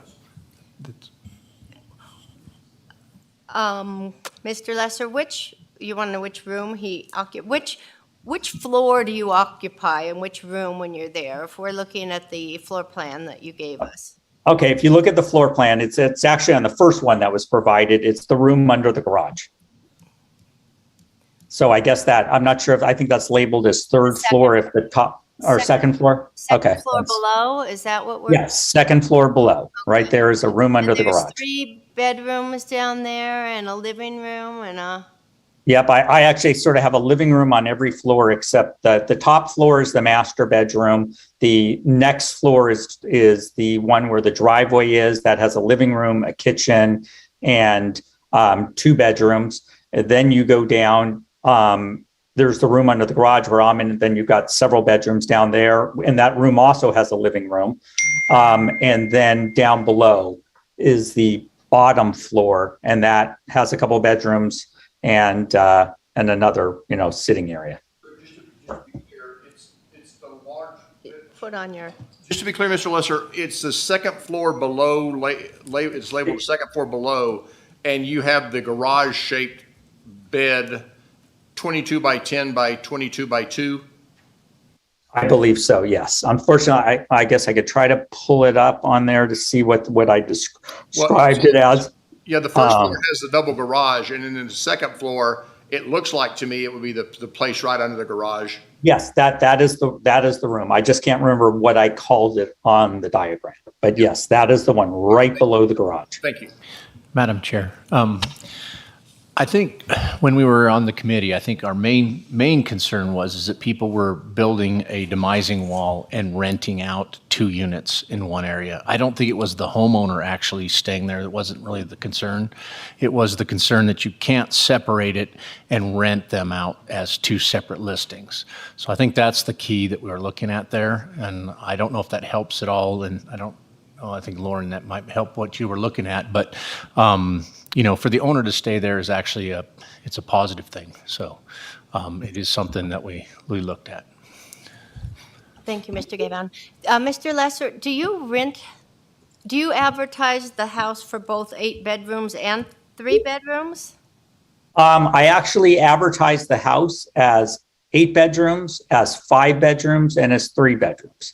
And because sometimes during the off season, and for a while I had obviously the 7 bedroom, but what it is that sometimes midweek you don't have a family, you just want someone who wants to be in quiet area and they like to walk around the forest, and I rent it out as a 3 bedroom. And frankly, it's really a 1 bedroom because they stay in, a lot of times it's a couple and they stay in the upstairs master bedroom. But since they walk in from the street level, there's 2 bedrooms there and the kitchen. And so they just stay upstairs. And it was just sort of a creative way to rent out the house more. Right, I get it. So basically, if this tier 3 was denied and you went down to a 5 bedroom, it would really not change your life significantly? Oh, no, it significantly hurt my revenue. Yeah. I mean, it wouldn't, hugely. You would cut probably, it's the weekday rentals, but I don't charge that much. A lot of times I'll rent it for $200, just so I have the room rented. But, oh yeah, it'll cut revenue by 75% if you did that. Okay.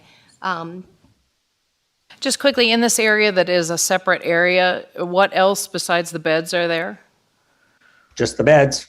Beds, I have a little refrigerator and a microwave, And, and that's it. okay, so, and I'm sorry that the internet isn't coming up, but I believe on Airbnb or something or other, there's actually counter space and a stove. Okay, that's actually in one of the kind of family areas. Again, that's not in that room. That's in another area. So you have 2 stoves in the area in which you rent? That's on the bottom floor next to the pool table. It's kind of like a bar. So when people are playing pool or air hockey, they don't have to walk up, 2 floors. And that's what that's for. And so that section, when you don't rent out the whole house, is that section part of the part that's rented or the part that you live in? It's not the part I live in because that's actually, it is 2 floors or it's it's a floor down below. I just don't go down there. I mean, it's a lot of times it depends on the person. Sometimes I let the people that if they're renting the upper floor, I let them go down if they want to play pool, but I generally don't want to clean it, but I just leave that empty. I mean, it costs me a lot to clean it, especially with COVID regulations. It's just better just to leave it empty so I don't have to clean it again. Thank you. Unless there's some more questions for the permit holder, I was gonna call for public comment. Michael? Right, just to clarify the stoves, there's 2 built-in stoves in this? No, I don't think it's even a built-in stove. It's just sort of, it's sitting there. People use it to kind of make popcorn. It was like that when I bought the house. I mean, everyone uses, I've got a nice Wolf oven upstairs. It's just like a little single burner that I think, people tend to use when they're just partying down there. I mean, it's not a full kitchen. There's no dishwasher. There isn't all the other stuff. And frankly, if the county wants me to take that out, I'll take that out. I mean, I've never had a complaint. The fire marshal's been fine with it. The building inspector's been fine with it. I've just kind of left it there. I didn't put it in. It was there when I bought it 18 years ago. Okay. But it's not essential to the house. Michael, did you have a follow-up or anything? Why don't we do public comment? We can come back to the board with more questions or comments afterwards so that we don't keep some of these people here forever. Is that okay? So we'll call for public comment. Come up to the podium, state your name, write your name, state your name, and we'll start your 3 minutes. You will be given 3 minutes.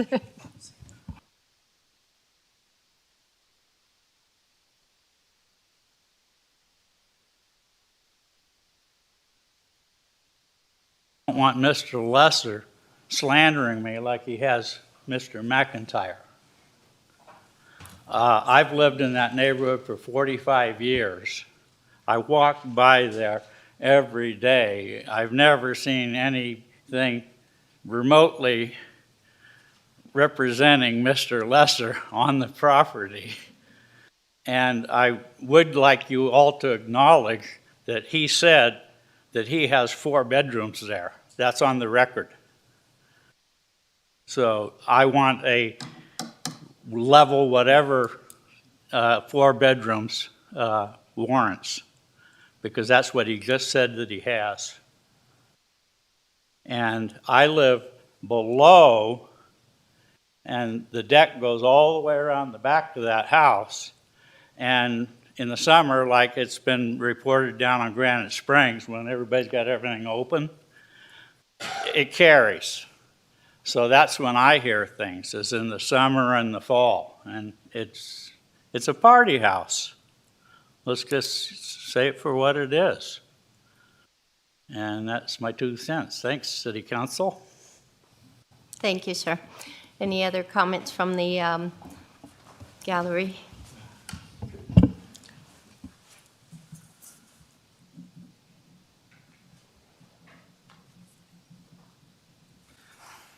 Tom Sereno. I live in the same neighborhood. I live in a little bit different elevation than what John does. Excuse me, on is everyone having trouble hearing him?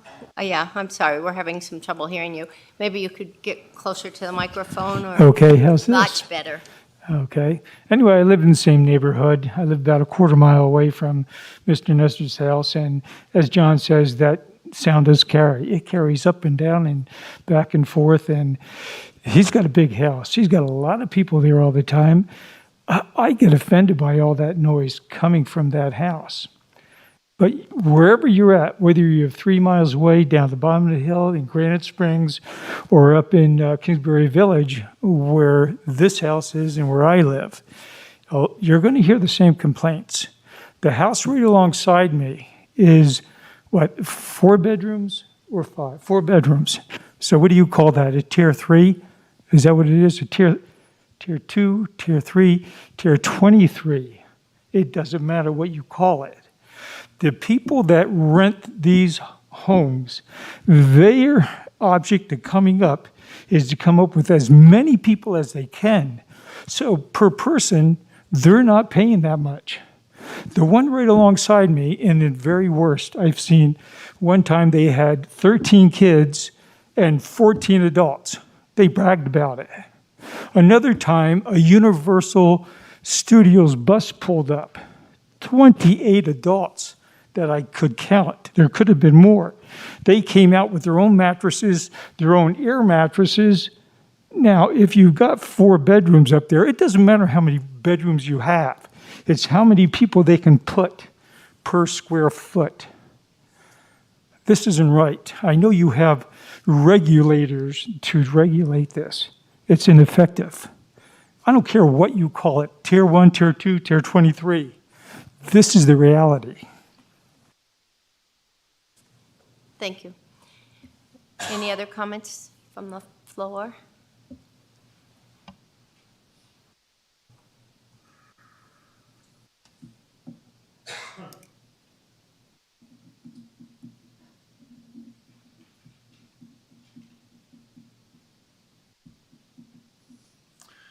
Again, my name's Jim McIntyre, and for the record, I'm regarding or talking about 342 Marianne and their request for a tier 3. I totally disagree that they should be approved for this permit. And everything that's been said is pretty much reflective of what's going on with me and Mr. Lesser. He has called me on, at least I know of 3 different occasions, telling me that I should get air conditioning on one of those so I wouldn't have to hear the noise. On another occasion, he called on behalf of some of his vacation renters that they texted him that I treated them very verbally bad when I walked by walking my dog. And he read the text, and I totally did not do any of that sort of things to him because I am a neighbor, and I just asked the people if they could mind just being quiet because I'm just totally fed up with all the noise that's been going on week in and week out, daily, everything, and the traffic that's created by this. People, again, I say, don't respect the speed limit. There's really no monitoring or control to a small street like that. And by the way, that street, when it was incepted, was supposed to be a 50-foot wide street. It was divided in half and just considered a 25-foot street. So whatever dimensions are shown on whatever plot plans vary. As far as Mr. Lesser, this house was originally a 4-bedroom house. And when the original owners moved, a gentleman from New York came in. He was a stagehand builder, and he came in and did the midnight hour additions to that property. I do not know, and I don't think there are any posted records of permits pulled for those extra bedrooms. I'm sure it can be checked. I would definitely like to see that be done because The gentleman that built the place took me out for a tour on what he did, and it creates a problem for it being 4-bedroom or 8-bedroom. The other thing is, the sound carries because the decks are facing my property, and there's 2 tiers of them, plus an 8-man hot tub that is acoustically placed that it reflects the noise very, very well toward our bedrooms and what have you. So, like other people have said, the noise keeps you up at night, and as the night goes on, the alcohol goes and it gets louder. Thank you very much. Thank you, sir.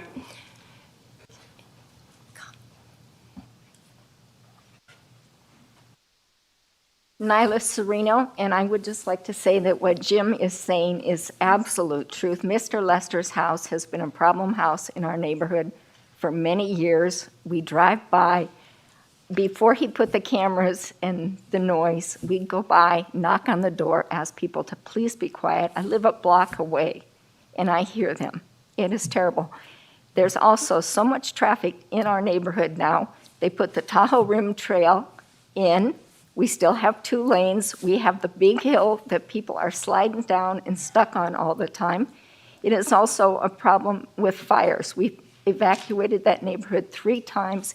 If you keep allowing these homes to have more people, how are you going to get us out in a fire?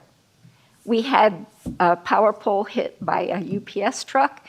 Our road was closed for hours. If 1 tree comes down, we're stuck.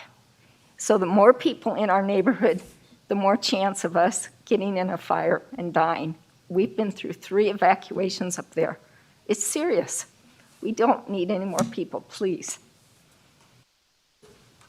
Thank you. Is there any more comments? Thank you.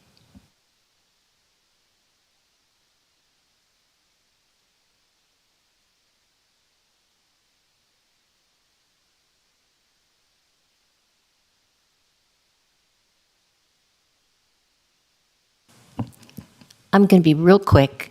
I'm Judy McIntyre, the other part of Jim, at 332 Marianne. I just have quick comments. Number 1, and someone else said this, we have been up there, we live up there full time, and we're there all the time.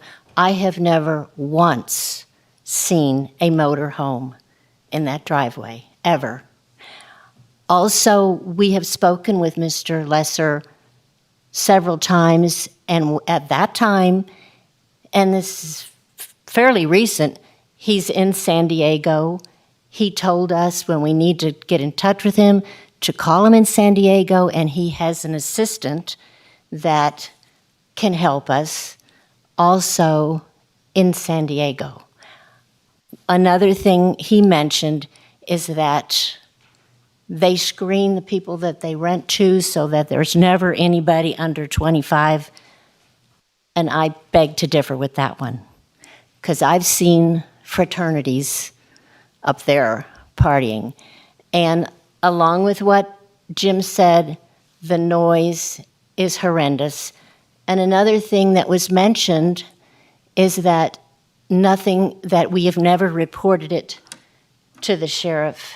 And I beg to differ with that, because there were many nights that Jim called at 2 o'clock in the morning because there was party. I don't know where the records go that don't have that information, but he has called. I think, one of the things they always say when we call is, do you want to place a formal complaint? And we haven't. He just wants the noise to stop. And so he's called many, many times over the years. So like I said, I don't know where the calls go, but there have been complaints, and the sheriffs have come up there. That's it. Thank you for the information. Ellie?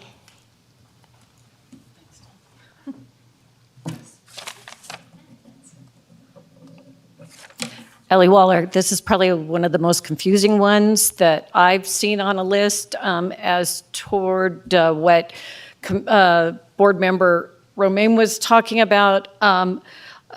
It's confusing how this is being rented, and is there clarification that You can be a tier 1 once in a while, you can be a tier 3 once in a while. That'll be something for improvement in the code, just so there's an understanding of how that complexity works. I believe this still needs a property manager. I'm concerned that this isn't being properly identified as being managed on site or nearby by Mr. Lesser. No disrespect, it's just very confusing. The parking pad, again, as identified by staff member Mr. Dallaire here, is 40 feet. Again, in past comments I've made, the street looks very narrow. I don't know where the property line is versus the county easement line, and if that road truly is 25 feet, again, it's a public health and safety issue, as well as how the cars get in and out. So identification of those parking spots, I think, need a little more scrutiny. And then how do you verify where that motorhome is if he's here? And that's fine. I mean, staff is busy. To have to report in that kind of manageability, I think, is unacceptable. Either you're here or you're not, or you got a property manager, which I think is what's necessary here. I would have 2 questions for Mr. Lesser, not to answer. It's back to the board, but these would be my questions. Is, have you ever rented at any time more than one group? Because it sounds like, again, the complexity of your explanation of this. And when was the last time you were at your property? Thank you. Thank you, Ms. Waller. I think everyone in the room has spoken. Is there anyone on Zoom? Thank you, Madam Chair, and Damien, for the record, yes. Lisa, if you can hear me, please state your name in full, and your 3 minutes will begin. Okay, I unmuted. Can you hear me? Yes, we can. Okay, my name is Lisa Horry. I am on Marianne Drive. My husband and I live on Marianne Drive, a few houses up from 342 Marianne.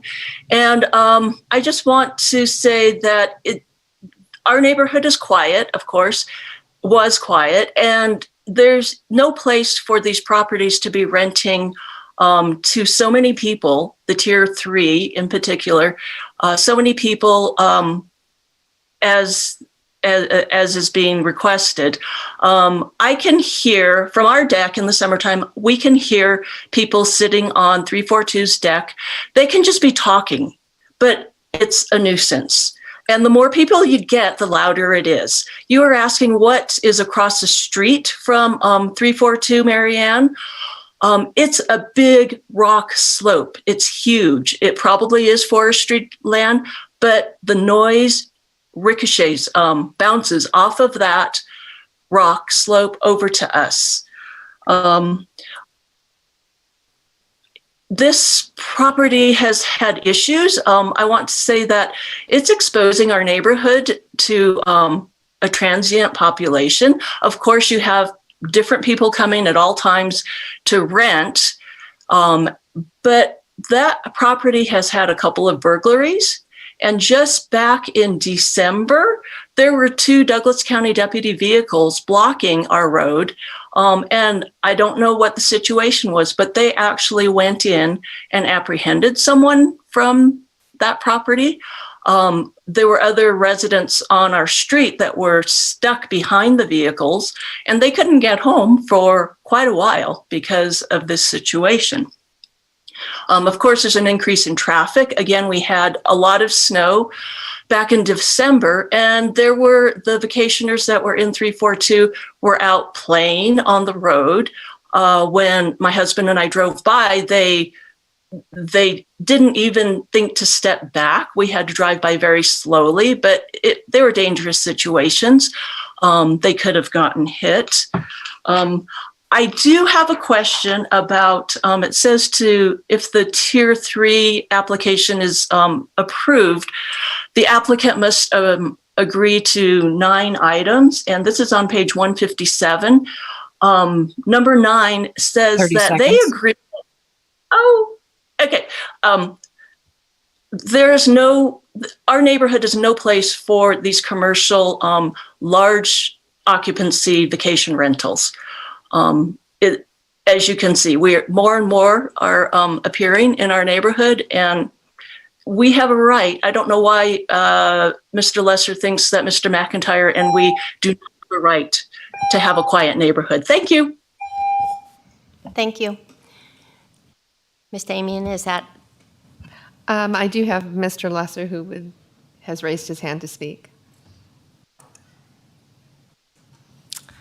I would like to bring it back to the board first, because I think we've heard a lot, and I have a couple of comments I want to make ahead of everybody, sorry. But I'm uncomfortable with homes of this occupancy anyway in neighborhoods unless they're very specifically designed for that, or there's no comments from the residents nearby. It does make me uncomfortable knowing that there's going to cram 16 people into a house when a normal home might have 2 people and a few children or that kind of thing. But I'm more uncomfortable with the fact that the responsible party that's supposed to be available 24/7 isn't always in Douglas County to take the calls and respond to any complaints. So, those are my biggest concerns about it, and now I'll pass it on down the row. Nobody? Patty? One comment that I want to make is in the requirements for a Tier 3, there should be a licensed property manager. And it seems like he is not licensed, and if he's out of town and travels, then there is no one that is within a 30-minute time that can handle things. And I think there's with the street, and I was up there in the snow and traveling, the streets are very narrow up there, and they're tight. Thank you. Thank you, Patty. Keith?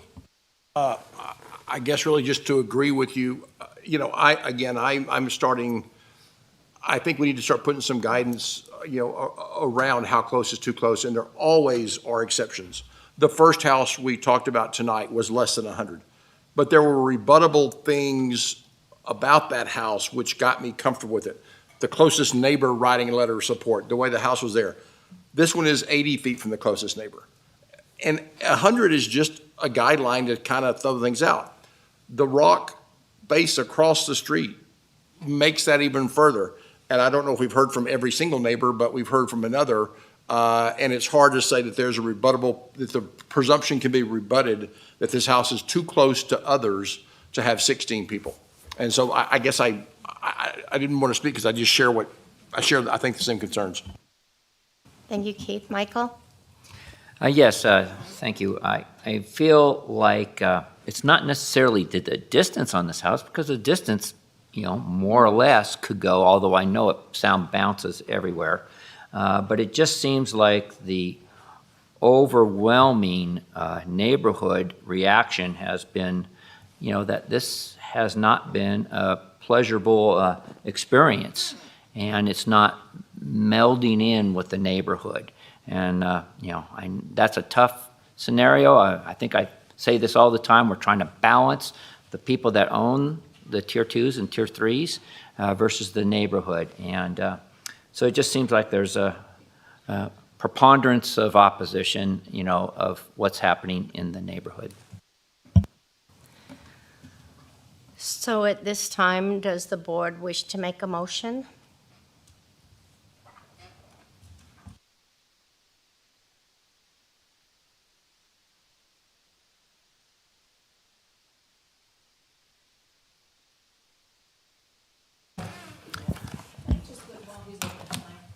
Good question. So even though it's not a Tier 3, there still needs to be a local contact person, correct?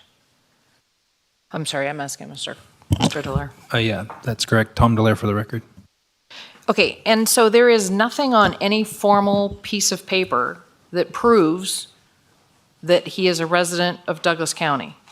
or his address, correct?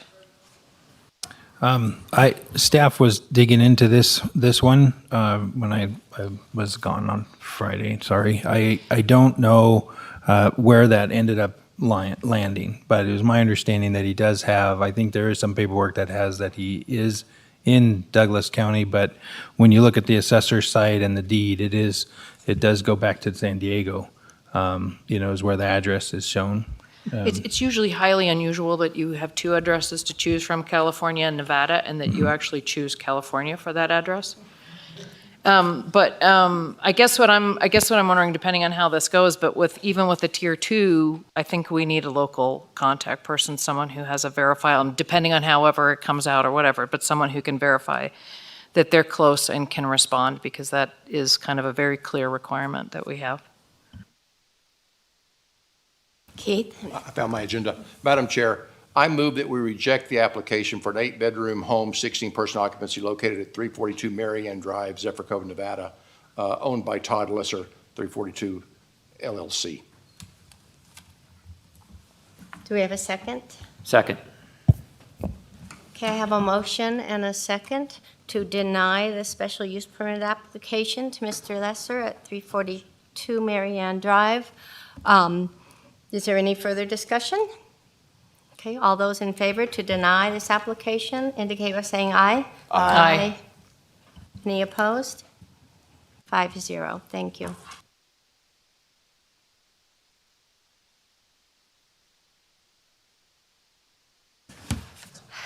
Item 5, I had hoped we'd get to earlier than this, because wear rose-colored glasses.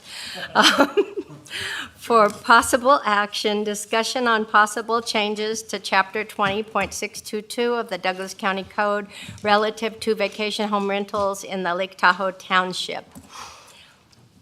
Let me start by saying we are not going to get through the whole code tonight. We're not going to get through very much of it at all. What I've asked the board members to do is give us a list of the things that are most important to them.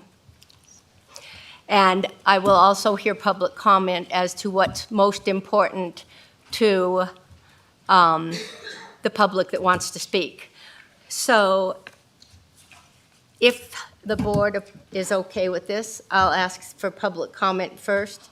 I don't believe we will really be voting on anything, but we would like to hear what everyone has to say. So if It sounded like Ms. Walker had been attending various meetings, and I think you have the discretion to expand time at your discretion, and I would like you to consider maybe expanding hers to 5 minutes if she so chooses, just because she's been watching all of these things, and I would be very interested to hear if there's something we're not thinking about or something else. So I would like to you to consider, again, at your discretion, maybe expanding her time.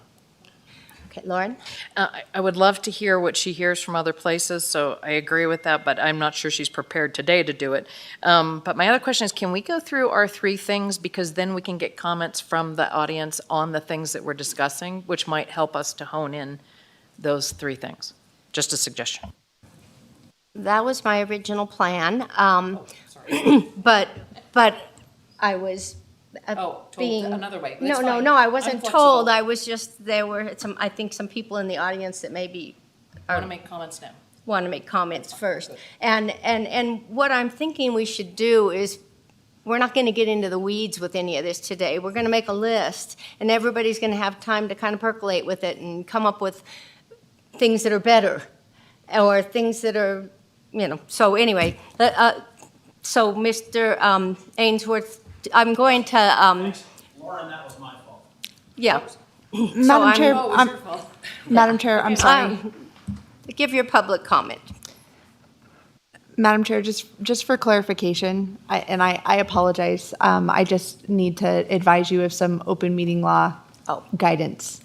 If you're going to extend additional time to any member of the public, you should extend additional time to all members of the public. If you would like to arrange for a special presentation by a member of the public, I'd be happy to place an item on the agenda for future discussion where Ms. Waller can present. We would extend the same opportunity to any member of the public in coordination with you. Okay. That said, let's keep everything to 3 minutes today, and then because you can get your information together, Ms. Swaller, and put it in, we can put it on the agenda for another time. So go forward, Mr. Ainsworth.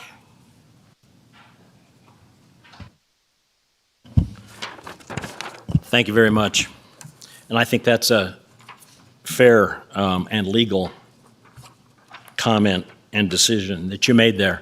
I didn't want to talk for 5, but I think that was the right decision. I'm looking at my public comment from the last meetings in April of last year, and unfortunately, only one of the items I addressed has been solved in the current ordinance, which is actually parking. For the most part, I think the on-site designated parking spaces is the right and fair solution. So I'll address the other 3 again and hope you do too. But first, I'd also like to say that the last 2 items that you just discussed are exactly the reason why the task force was formed in the first place: noise, parking, and trash. And evidently, even though the rules are in place, either people aren't complaining properly, or code enforcement is not doing its job yet, or something else I can't explain or describe. Because the reasons cited for not giving this permit are basically the reasons that the code was extended, defined, and we hoped really put some good rules in place that could be enforced. So hopefully, code enforcement will come into play. Okay, I want you to take my comments here in the right context, because it may seem like I'm talking against some of the things that you have been discussing. Just put them in the right context. Occupancy, number 1.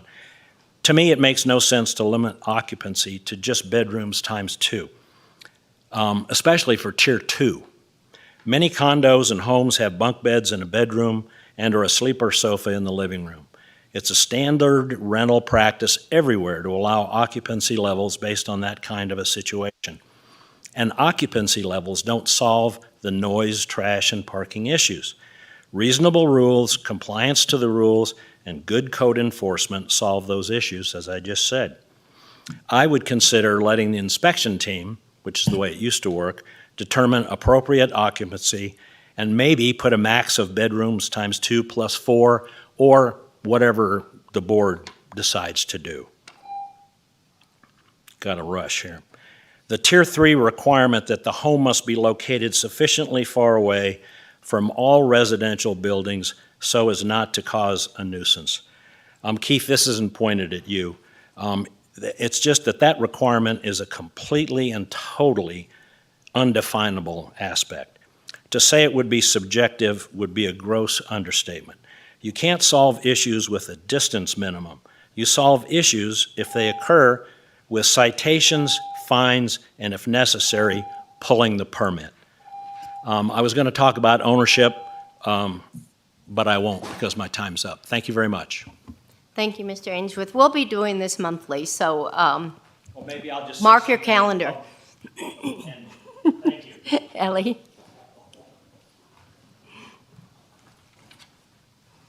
I don't need my name again. Ellie Waller, I will be fairly brief. I'll disagree about occupancy. That is part of the whole issue. When you exacerbate the number of people in a home, everything else goes up. I think what you've done is excellent. I would not change occupancy. Based on today, again, we're back to the whole bedroom thing. We're going to spend a lot of time trying to figure this out so we don't have to recodify it one more time. I think it's going to need maybe the task force to come back, adding more public in a workshop forum to figure out what makes sense. So the fire department has a baseline. We have a baseline. We don't have any confusion with duplicity of how and conflict of definition.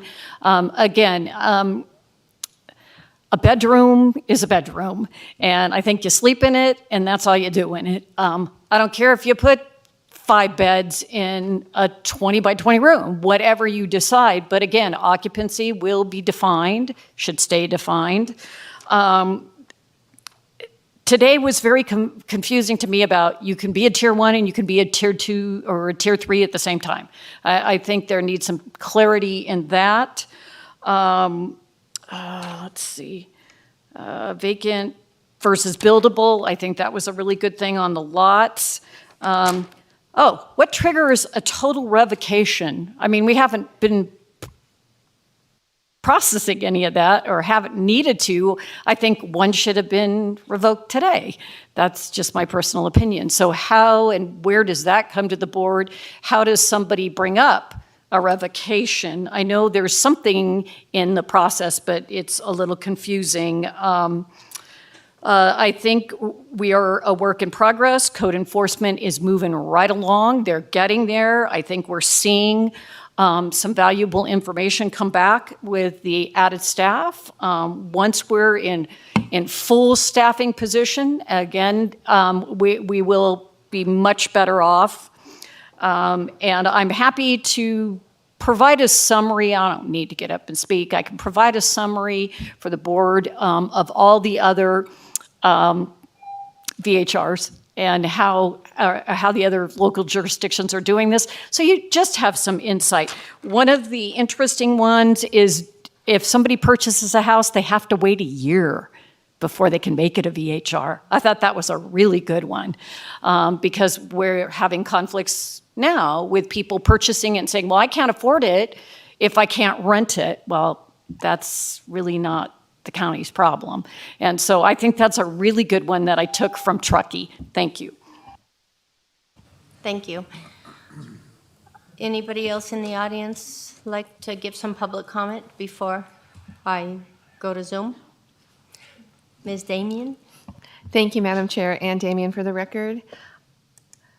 Mr. Walder, if you could hear me, if you could state your name in full, and your 3 minutes will begin. Thank you very much. My name is Kirk Walder. I live in Zephyr Cove. I'm speaking for myself today, not as a member of the Planning Commission. I do want to thank the chair and the advisory board members for their service. They are doing a very good job, and I appreciate all the time and effort that they've put in. I'd like to state that I'm not a vacation home rental owner, and I live in an area with a relatively large number of vacation home rentals. Contrary to what others have said, I rarely see any significant problems or violation of VHR rules in my neighborhood. I did submit written comments with specific issues that I believe you should address.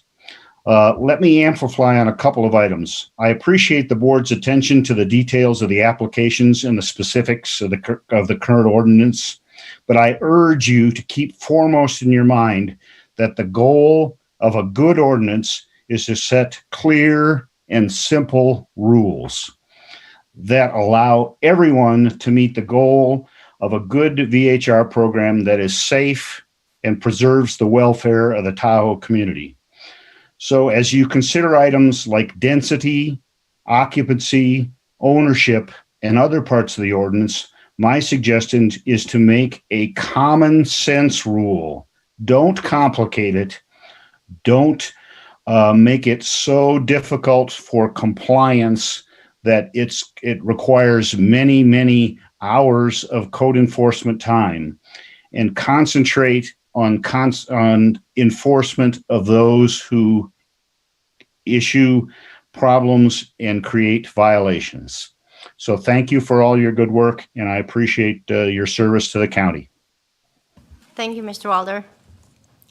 Any other public comment? Thank you, Madam Chair. I do have Mr. Lesser raised his hand for public comment. Mr. Lesser, if you would like to make public comment on item 5, please state your name and your 3 minutes will begin. Thank you. I got to tell you that I'm frankly shocked of the board's lack of due process and lack of knowledge of the law. In America, you have a right to address your accusers. And you even said, I want to let the board talk before I let him address of what everyone else said. And you never gave me that opportunity. I mean, the fact is you had someone else, you had people testify that they have complained. So what that means is that whoever you had hired to do the sheriff is either incompetent or a liar. Well, clearly, you know that's not the case. So someone was lying in that room. If they said they've been calling the sheriff all the time and the sheriff shows no record of it, who do you want to believe? But instead, you voted like there was complaints. And are you going to do that for this next person? I mean, are you going to, was this a popularity contest? Mr. Lesser, we're on item number 5. I understand, but this is, I'm telling you, are you going to treat number 5 the same way you treated me and using that as an example? And I think you need to give that opportunity, the person to address their accusers as allowed under the Constitution. You know, I think your process, you're not following your own sort of rules. If you're taking complaints from people a quarter of a mile away, you should do a big circle and you should tell the applicant beforehand to actually get a list of people that support you a quarter mile away. I would have done that. I would have signed a petition, but I didn't do that. I was not expecting, you know, when I last checked, there was no complaints. Otherwise, I would have addressed it. If someone says they've knocked on the door, I would have asked the date and time, and I would have shown a pic camera of that date and time to show that that was a complete fabrication. You know, so these are the things that you hear these people complaining. I mean, one of the persons complained, look at the roads. I think for this next person, look at the roads. Yes? We need to move on. We've heard your testimony about your property. No, but you're not going to let me address the process like I'm going to address the road. When you take a complaint from someone that says the road was blocked and they couldn't get around, I expect this board to go look at the road and see, oh, gee, it's a loop. So that's not really true. They could have driven around if it was truly blocked. You know, I mean, that's what I'm saying is I think you guys are very anti-thing. And the fact is 18 years, no complaints, and you take 5 people. I hope you do a fairer process next time. We need to move on. Thank you. Anybody else? There are no other online public comment. Oh, darn. Madam Chair. Mr. Taylor? Yeah, I did want to correct for the record just something to put out in public, and just I wanted to make it very clear that you have considerable discretion in terms of determining how long people speak and who speaks. Also, the OML, this is from the AG's manual on page 70, 2019 manual. It says the OML allows considerable discretion to the public body as to the length of time allowed to speakers. There is no statutory or constitutional requirement that each speaker's time be correlated mathematically. However, any public comment limitation, including when public comments will be allowed and whether public comment will be allowed on current items, must be articulated on the body's agenda. I will note for the record that you do have considerable discretion to allow more time for people to speak, but whenever you have a limitation on people's time, that needs to be on the agenda. So that is something I wanted to clarify for the record. Thank you, Mr. Taylor. I'm not sure I have the mechanism to turn off somebody from this seat.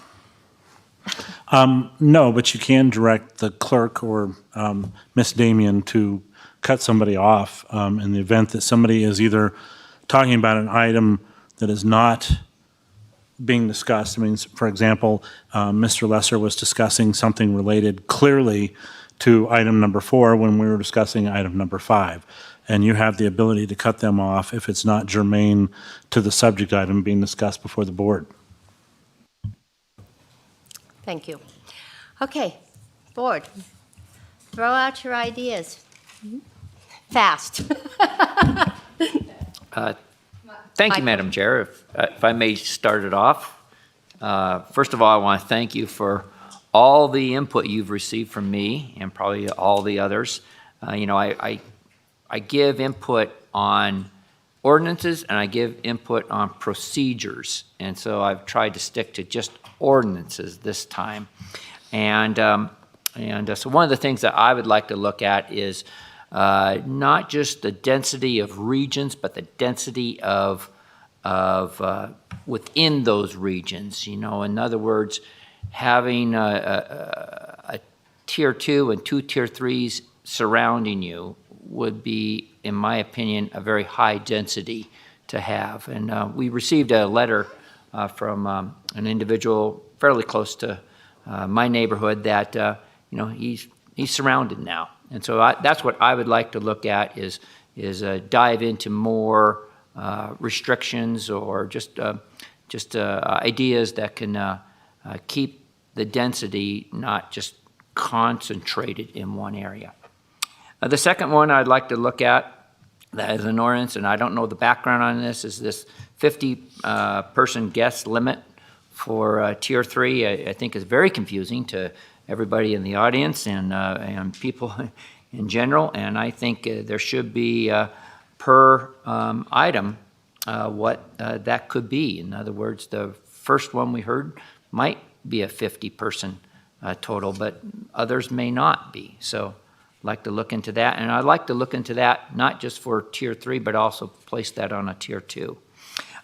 Noise and monitors and cameras is my third one.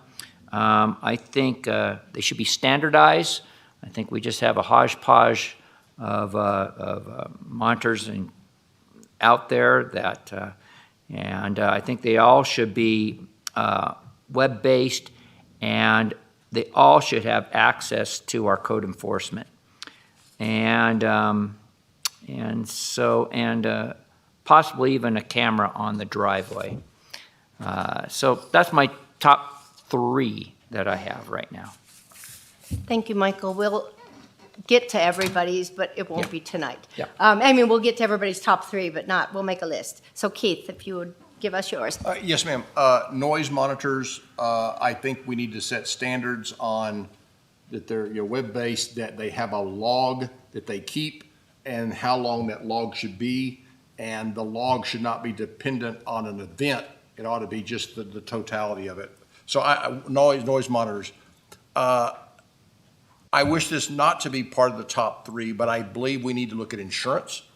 I believe that your ability to bring a case against an insurance company is different if they're not in Nevada, but I don't know that. So after the next 3, I would like to look at insurance and maybe change the regulations about, do they have to have a Nevada insurance, or what all does that mean? Trash is my third. It seemed to me that the committee was more interested in making sure trash was disposed of properly, not necessarily just on the site. And I think we've got the site, we've got some stuff in the ordinance, but it doesn't do any good to have an account with South Lake Tahoe Refuge if your cleaners want to throw it in your neighbor's a container. So I think we need to think through that and see how we can make sure that that's not happening. Thank you, Keith. Patty? Well, I do have concerns about the density in the neighborhoods, whether it be Tier 2 or Tier 3. And I kind of agree with Mike on that. Also, the 50 people, added additional persons on Tier 2 and 3. The noise monitors. The one thing that I would like to maybe try and address is the trash issue. Is we have it required that there's bear boxes. Well, if they have a 2-tier, is one small bear box going to be enough? What would maybe South Tahoe Refuge recommend for if you're going to have 18 people there? You need bear box that would accommodate 4 cans or something like that, but try and get a better idea of what would require rather than just voluntary, I got 1 bear box and it's 1 can and I have 12 people here for the weekend. Thank you. Thank you, Patty. Yeah, the trash is kind of vague. Lauren? Okay, so some gray areas in what we had discussed that didn't kind of come through completely, and one of those things that we need to address, in my opinion, is we talk about a bedroom being a primary room. I think this board is getting a little bit more clarity as to the things that can happen, and I think we're getting there. However, it doesn't exempt studios, and I think we really need to get the wording in there for studios, because studios are allowed. And that is a totally different and separate entity than what we were talking about as far as trying to cram everyone into every little nook and cranny of a place. So I think we need to address the wording of a studio to ensure that that is acceptable and not part of that. I don't believe this is process, because it is in the ordinance, but I might be on the edge here, so knock me over if I am. I really think at some point we need to talk about how a Tier 3 application, an applicant is not a Tier 3 until they are approved by this board. I think it really sets people up for kind of like Ms. Gunter said the other day, well, wait a minute, I have reservations for these numbers, and I don't think you should be able to advertise until that. And it is in the ordinance. Maybe we just need to reword it differently in the ordinance. And Mr. Dallaire, it may be, and I don't know, school me on this, is it because because of this new ordinance that we're kind of in a different section, and once we get through that section, then yes, we will have it as you will operate as a Tier 2 and Tier 3. So maybe it's already fixed, and I've got my thing fixed already. Okay, well, can I get clarification from Mr. Dallaire? Thank you, Tom Dallaire, for the record. Yes, Ms. Romaine, this is, the 180 days, I think, was put in there for that buffer zone, because these homes went from like 20 people to 16, and that gave them 6 months in order to get into compliance with whatever, come to you guys, getting to compliance. If you guys deny it, then it goes down to 10 people. And there's still going to be some areas where, or some units that have the potential of, multiple stays out past that time frame. If they started today, they might have an 8-month. I'm not one of those people that plan that far ahead, but they are out there. So I think, anyway, I'll just leave it at that. But 180 days and it's in the code. And too, that'll so. finally stop once we now have a new person who's coming in asking for a Tier 3 that doesn't already have a permit. Can we limit them to a Tier 2 until they're approved? Yes, after that first cycle Yes. of 1 year processing these applications, now everybody's cut down to 2 per bedroom, and they don't have the additional Yes. 4. Okay, So I think that's helpful, but Okay. we'll see what happens with the settlement. Okay. Okay, thank you. The one that was not part of my list, but is part of my list after our meeting today, is we really need, in my opinion, to have a discussion about multiple living areas within a certain area. So in the case of where we have a guy who he's got an area in which he lives. Now, Douglas County doesn't see that as a livable place, but if he decides to let a friend stay there, and he calls up because he's having a heart attack, and he says, I'm having a heart attack, I'm at 342 Marianne, which is downstairs and in some crazy little place somewhere, and they get to 342 Marianne and they say, nobody's having a heart attack here, because there's no actual 911 address. It's just not, we're talking about cramming more people in a space again. So I'd like to discuss that. And because I added that one, I also agree with the 50 people thing, that we need to address that, because I don't know where that came from, and I think a blanket 50 people is just kind of nutty. Thank you, Lauren, and I also agree with that. I don't know where the 50 thing came, and I don't understand. There's very few neighborhoods that could handle that kind of cars and occupants. One is that I'd like to follow through on one of the things Mr. Walder brought up, is that maybe we do need a survey of some sort, but neighborhood by neighborhood, because some neighborhoods seem to kind of be okay with their vacation rental program in their neighborhood, and some neighborhoods seem to be vehemently against them. So I would like to see us do some more research on that. I also kind of have issues with there being more than one permit on a parcel. That just causes a lot of problems in neighborhoods when you have 2 permitted properties on one APN. And the other thing I'd like to throw out there is something that Mr. Rice once said, was that in Round Hill, they charge commercial rates for water and sewer on VHRs. Most of us don't have that option because our sewer is through, like in Marla Bay to Glenbrook, it's through the Tahoe Douglas District, and our water is through Douglas County. And I just think it might be a small Band-Aid to give to people that homeowners that are paying the rates and seeing 16 and 20 people weekly in another home, and they're paying the same rates as you are. And I would like to explore that possibility. And those are my top three. From here, I'd like to, we have everything together. We're going to go over it again. We'll bring up new ideas. I'd really like to look at what some of the other counties are doing. I've been kind of keeping a list of things I've seen in the various counties so that things that kind of jump out at me as a good idea. So that's something maybe we should all be kind of exploring independently, what's happening around the basin. And that is all I have for today. Unless someone wants to vote on something, I'm not inclined to want to take a vote. No?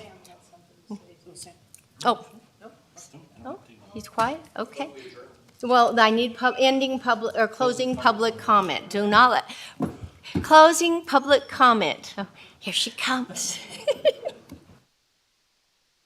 I take every opportunity and try not to use up 3 minutes. I want to thank Jen Davidson. I want to thank Tom. I want to thank Mr. Gavin. I want to thank all of you folks. This is a work in progress, and I sat through 9 years to get the regional plan update done. So I know what all this is. I've sat on, I'm never a task force member. I'm never a board member. I'm better as a member of public. And everybody can keep asking me to go run for something. It's not going to happen. I find the time. I hope I make meaningful comments. I will still provide a summary. And again, just a big shout out to everybody. Didn't forget you over there, Mr. DA, and of course, our clerks that are endlessly back and forth helping with us. I mean, it does take the village. And the village means everybody, no matter what side you're on. And I believe we can make this work. I think it's going to be a multi-year process to hopefully get TRPA involved at a regional level. They need to weigh in. We spent many years having TRPA be the oversight. We handed it back to the jurisdictions. Now each jurisdiction is struggling with this VHR process. Thank you. Thank you, Ms. Waller. Dan.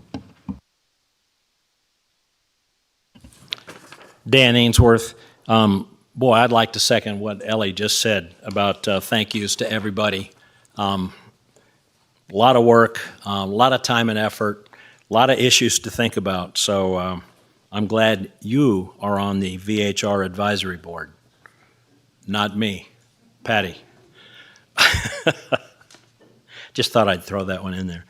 So since I'm going to throw one more thing out here that is obviously, it's kind of an emotional thing in some respects and somewhat controversial, but since you haven't really taken up some of the other things that I've mentioned so far, I'll throw this one out there, and that's ownership. I'd like you to talk about ownership. I used to have a condo at Mammoth with 2 other couples.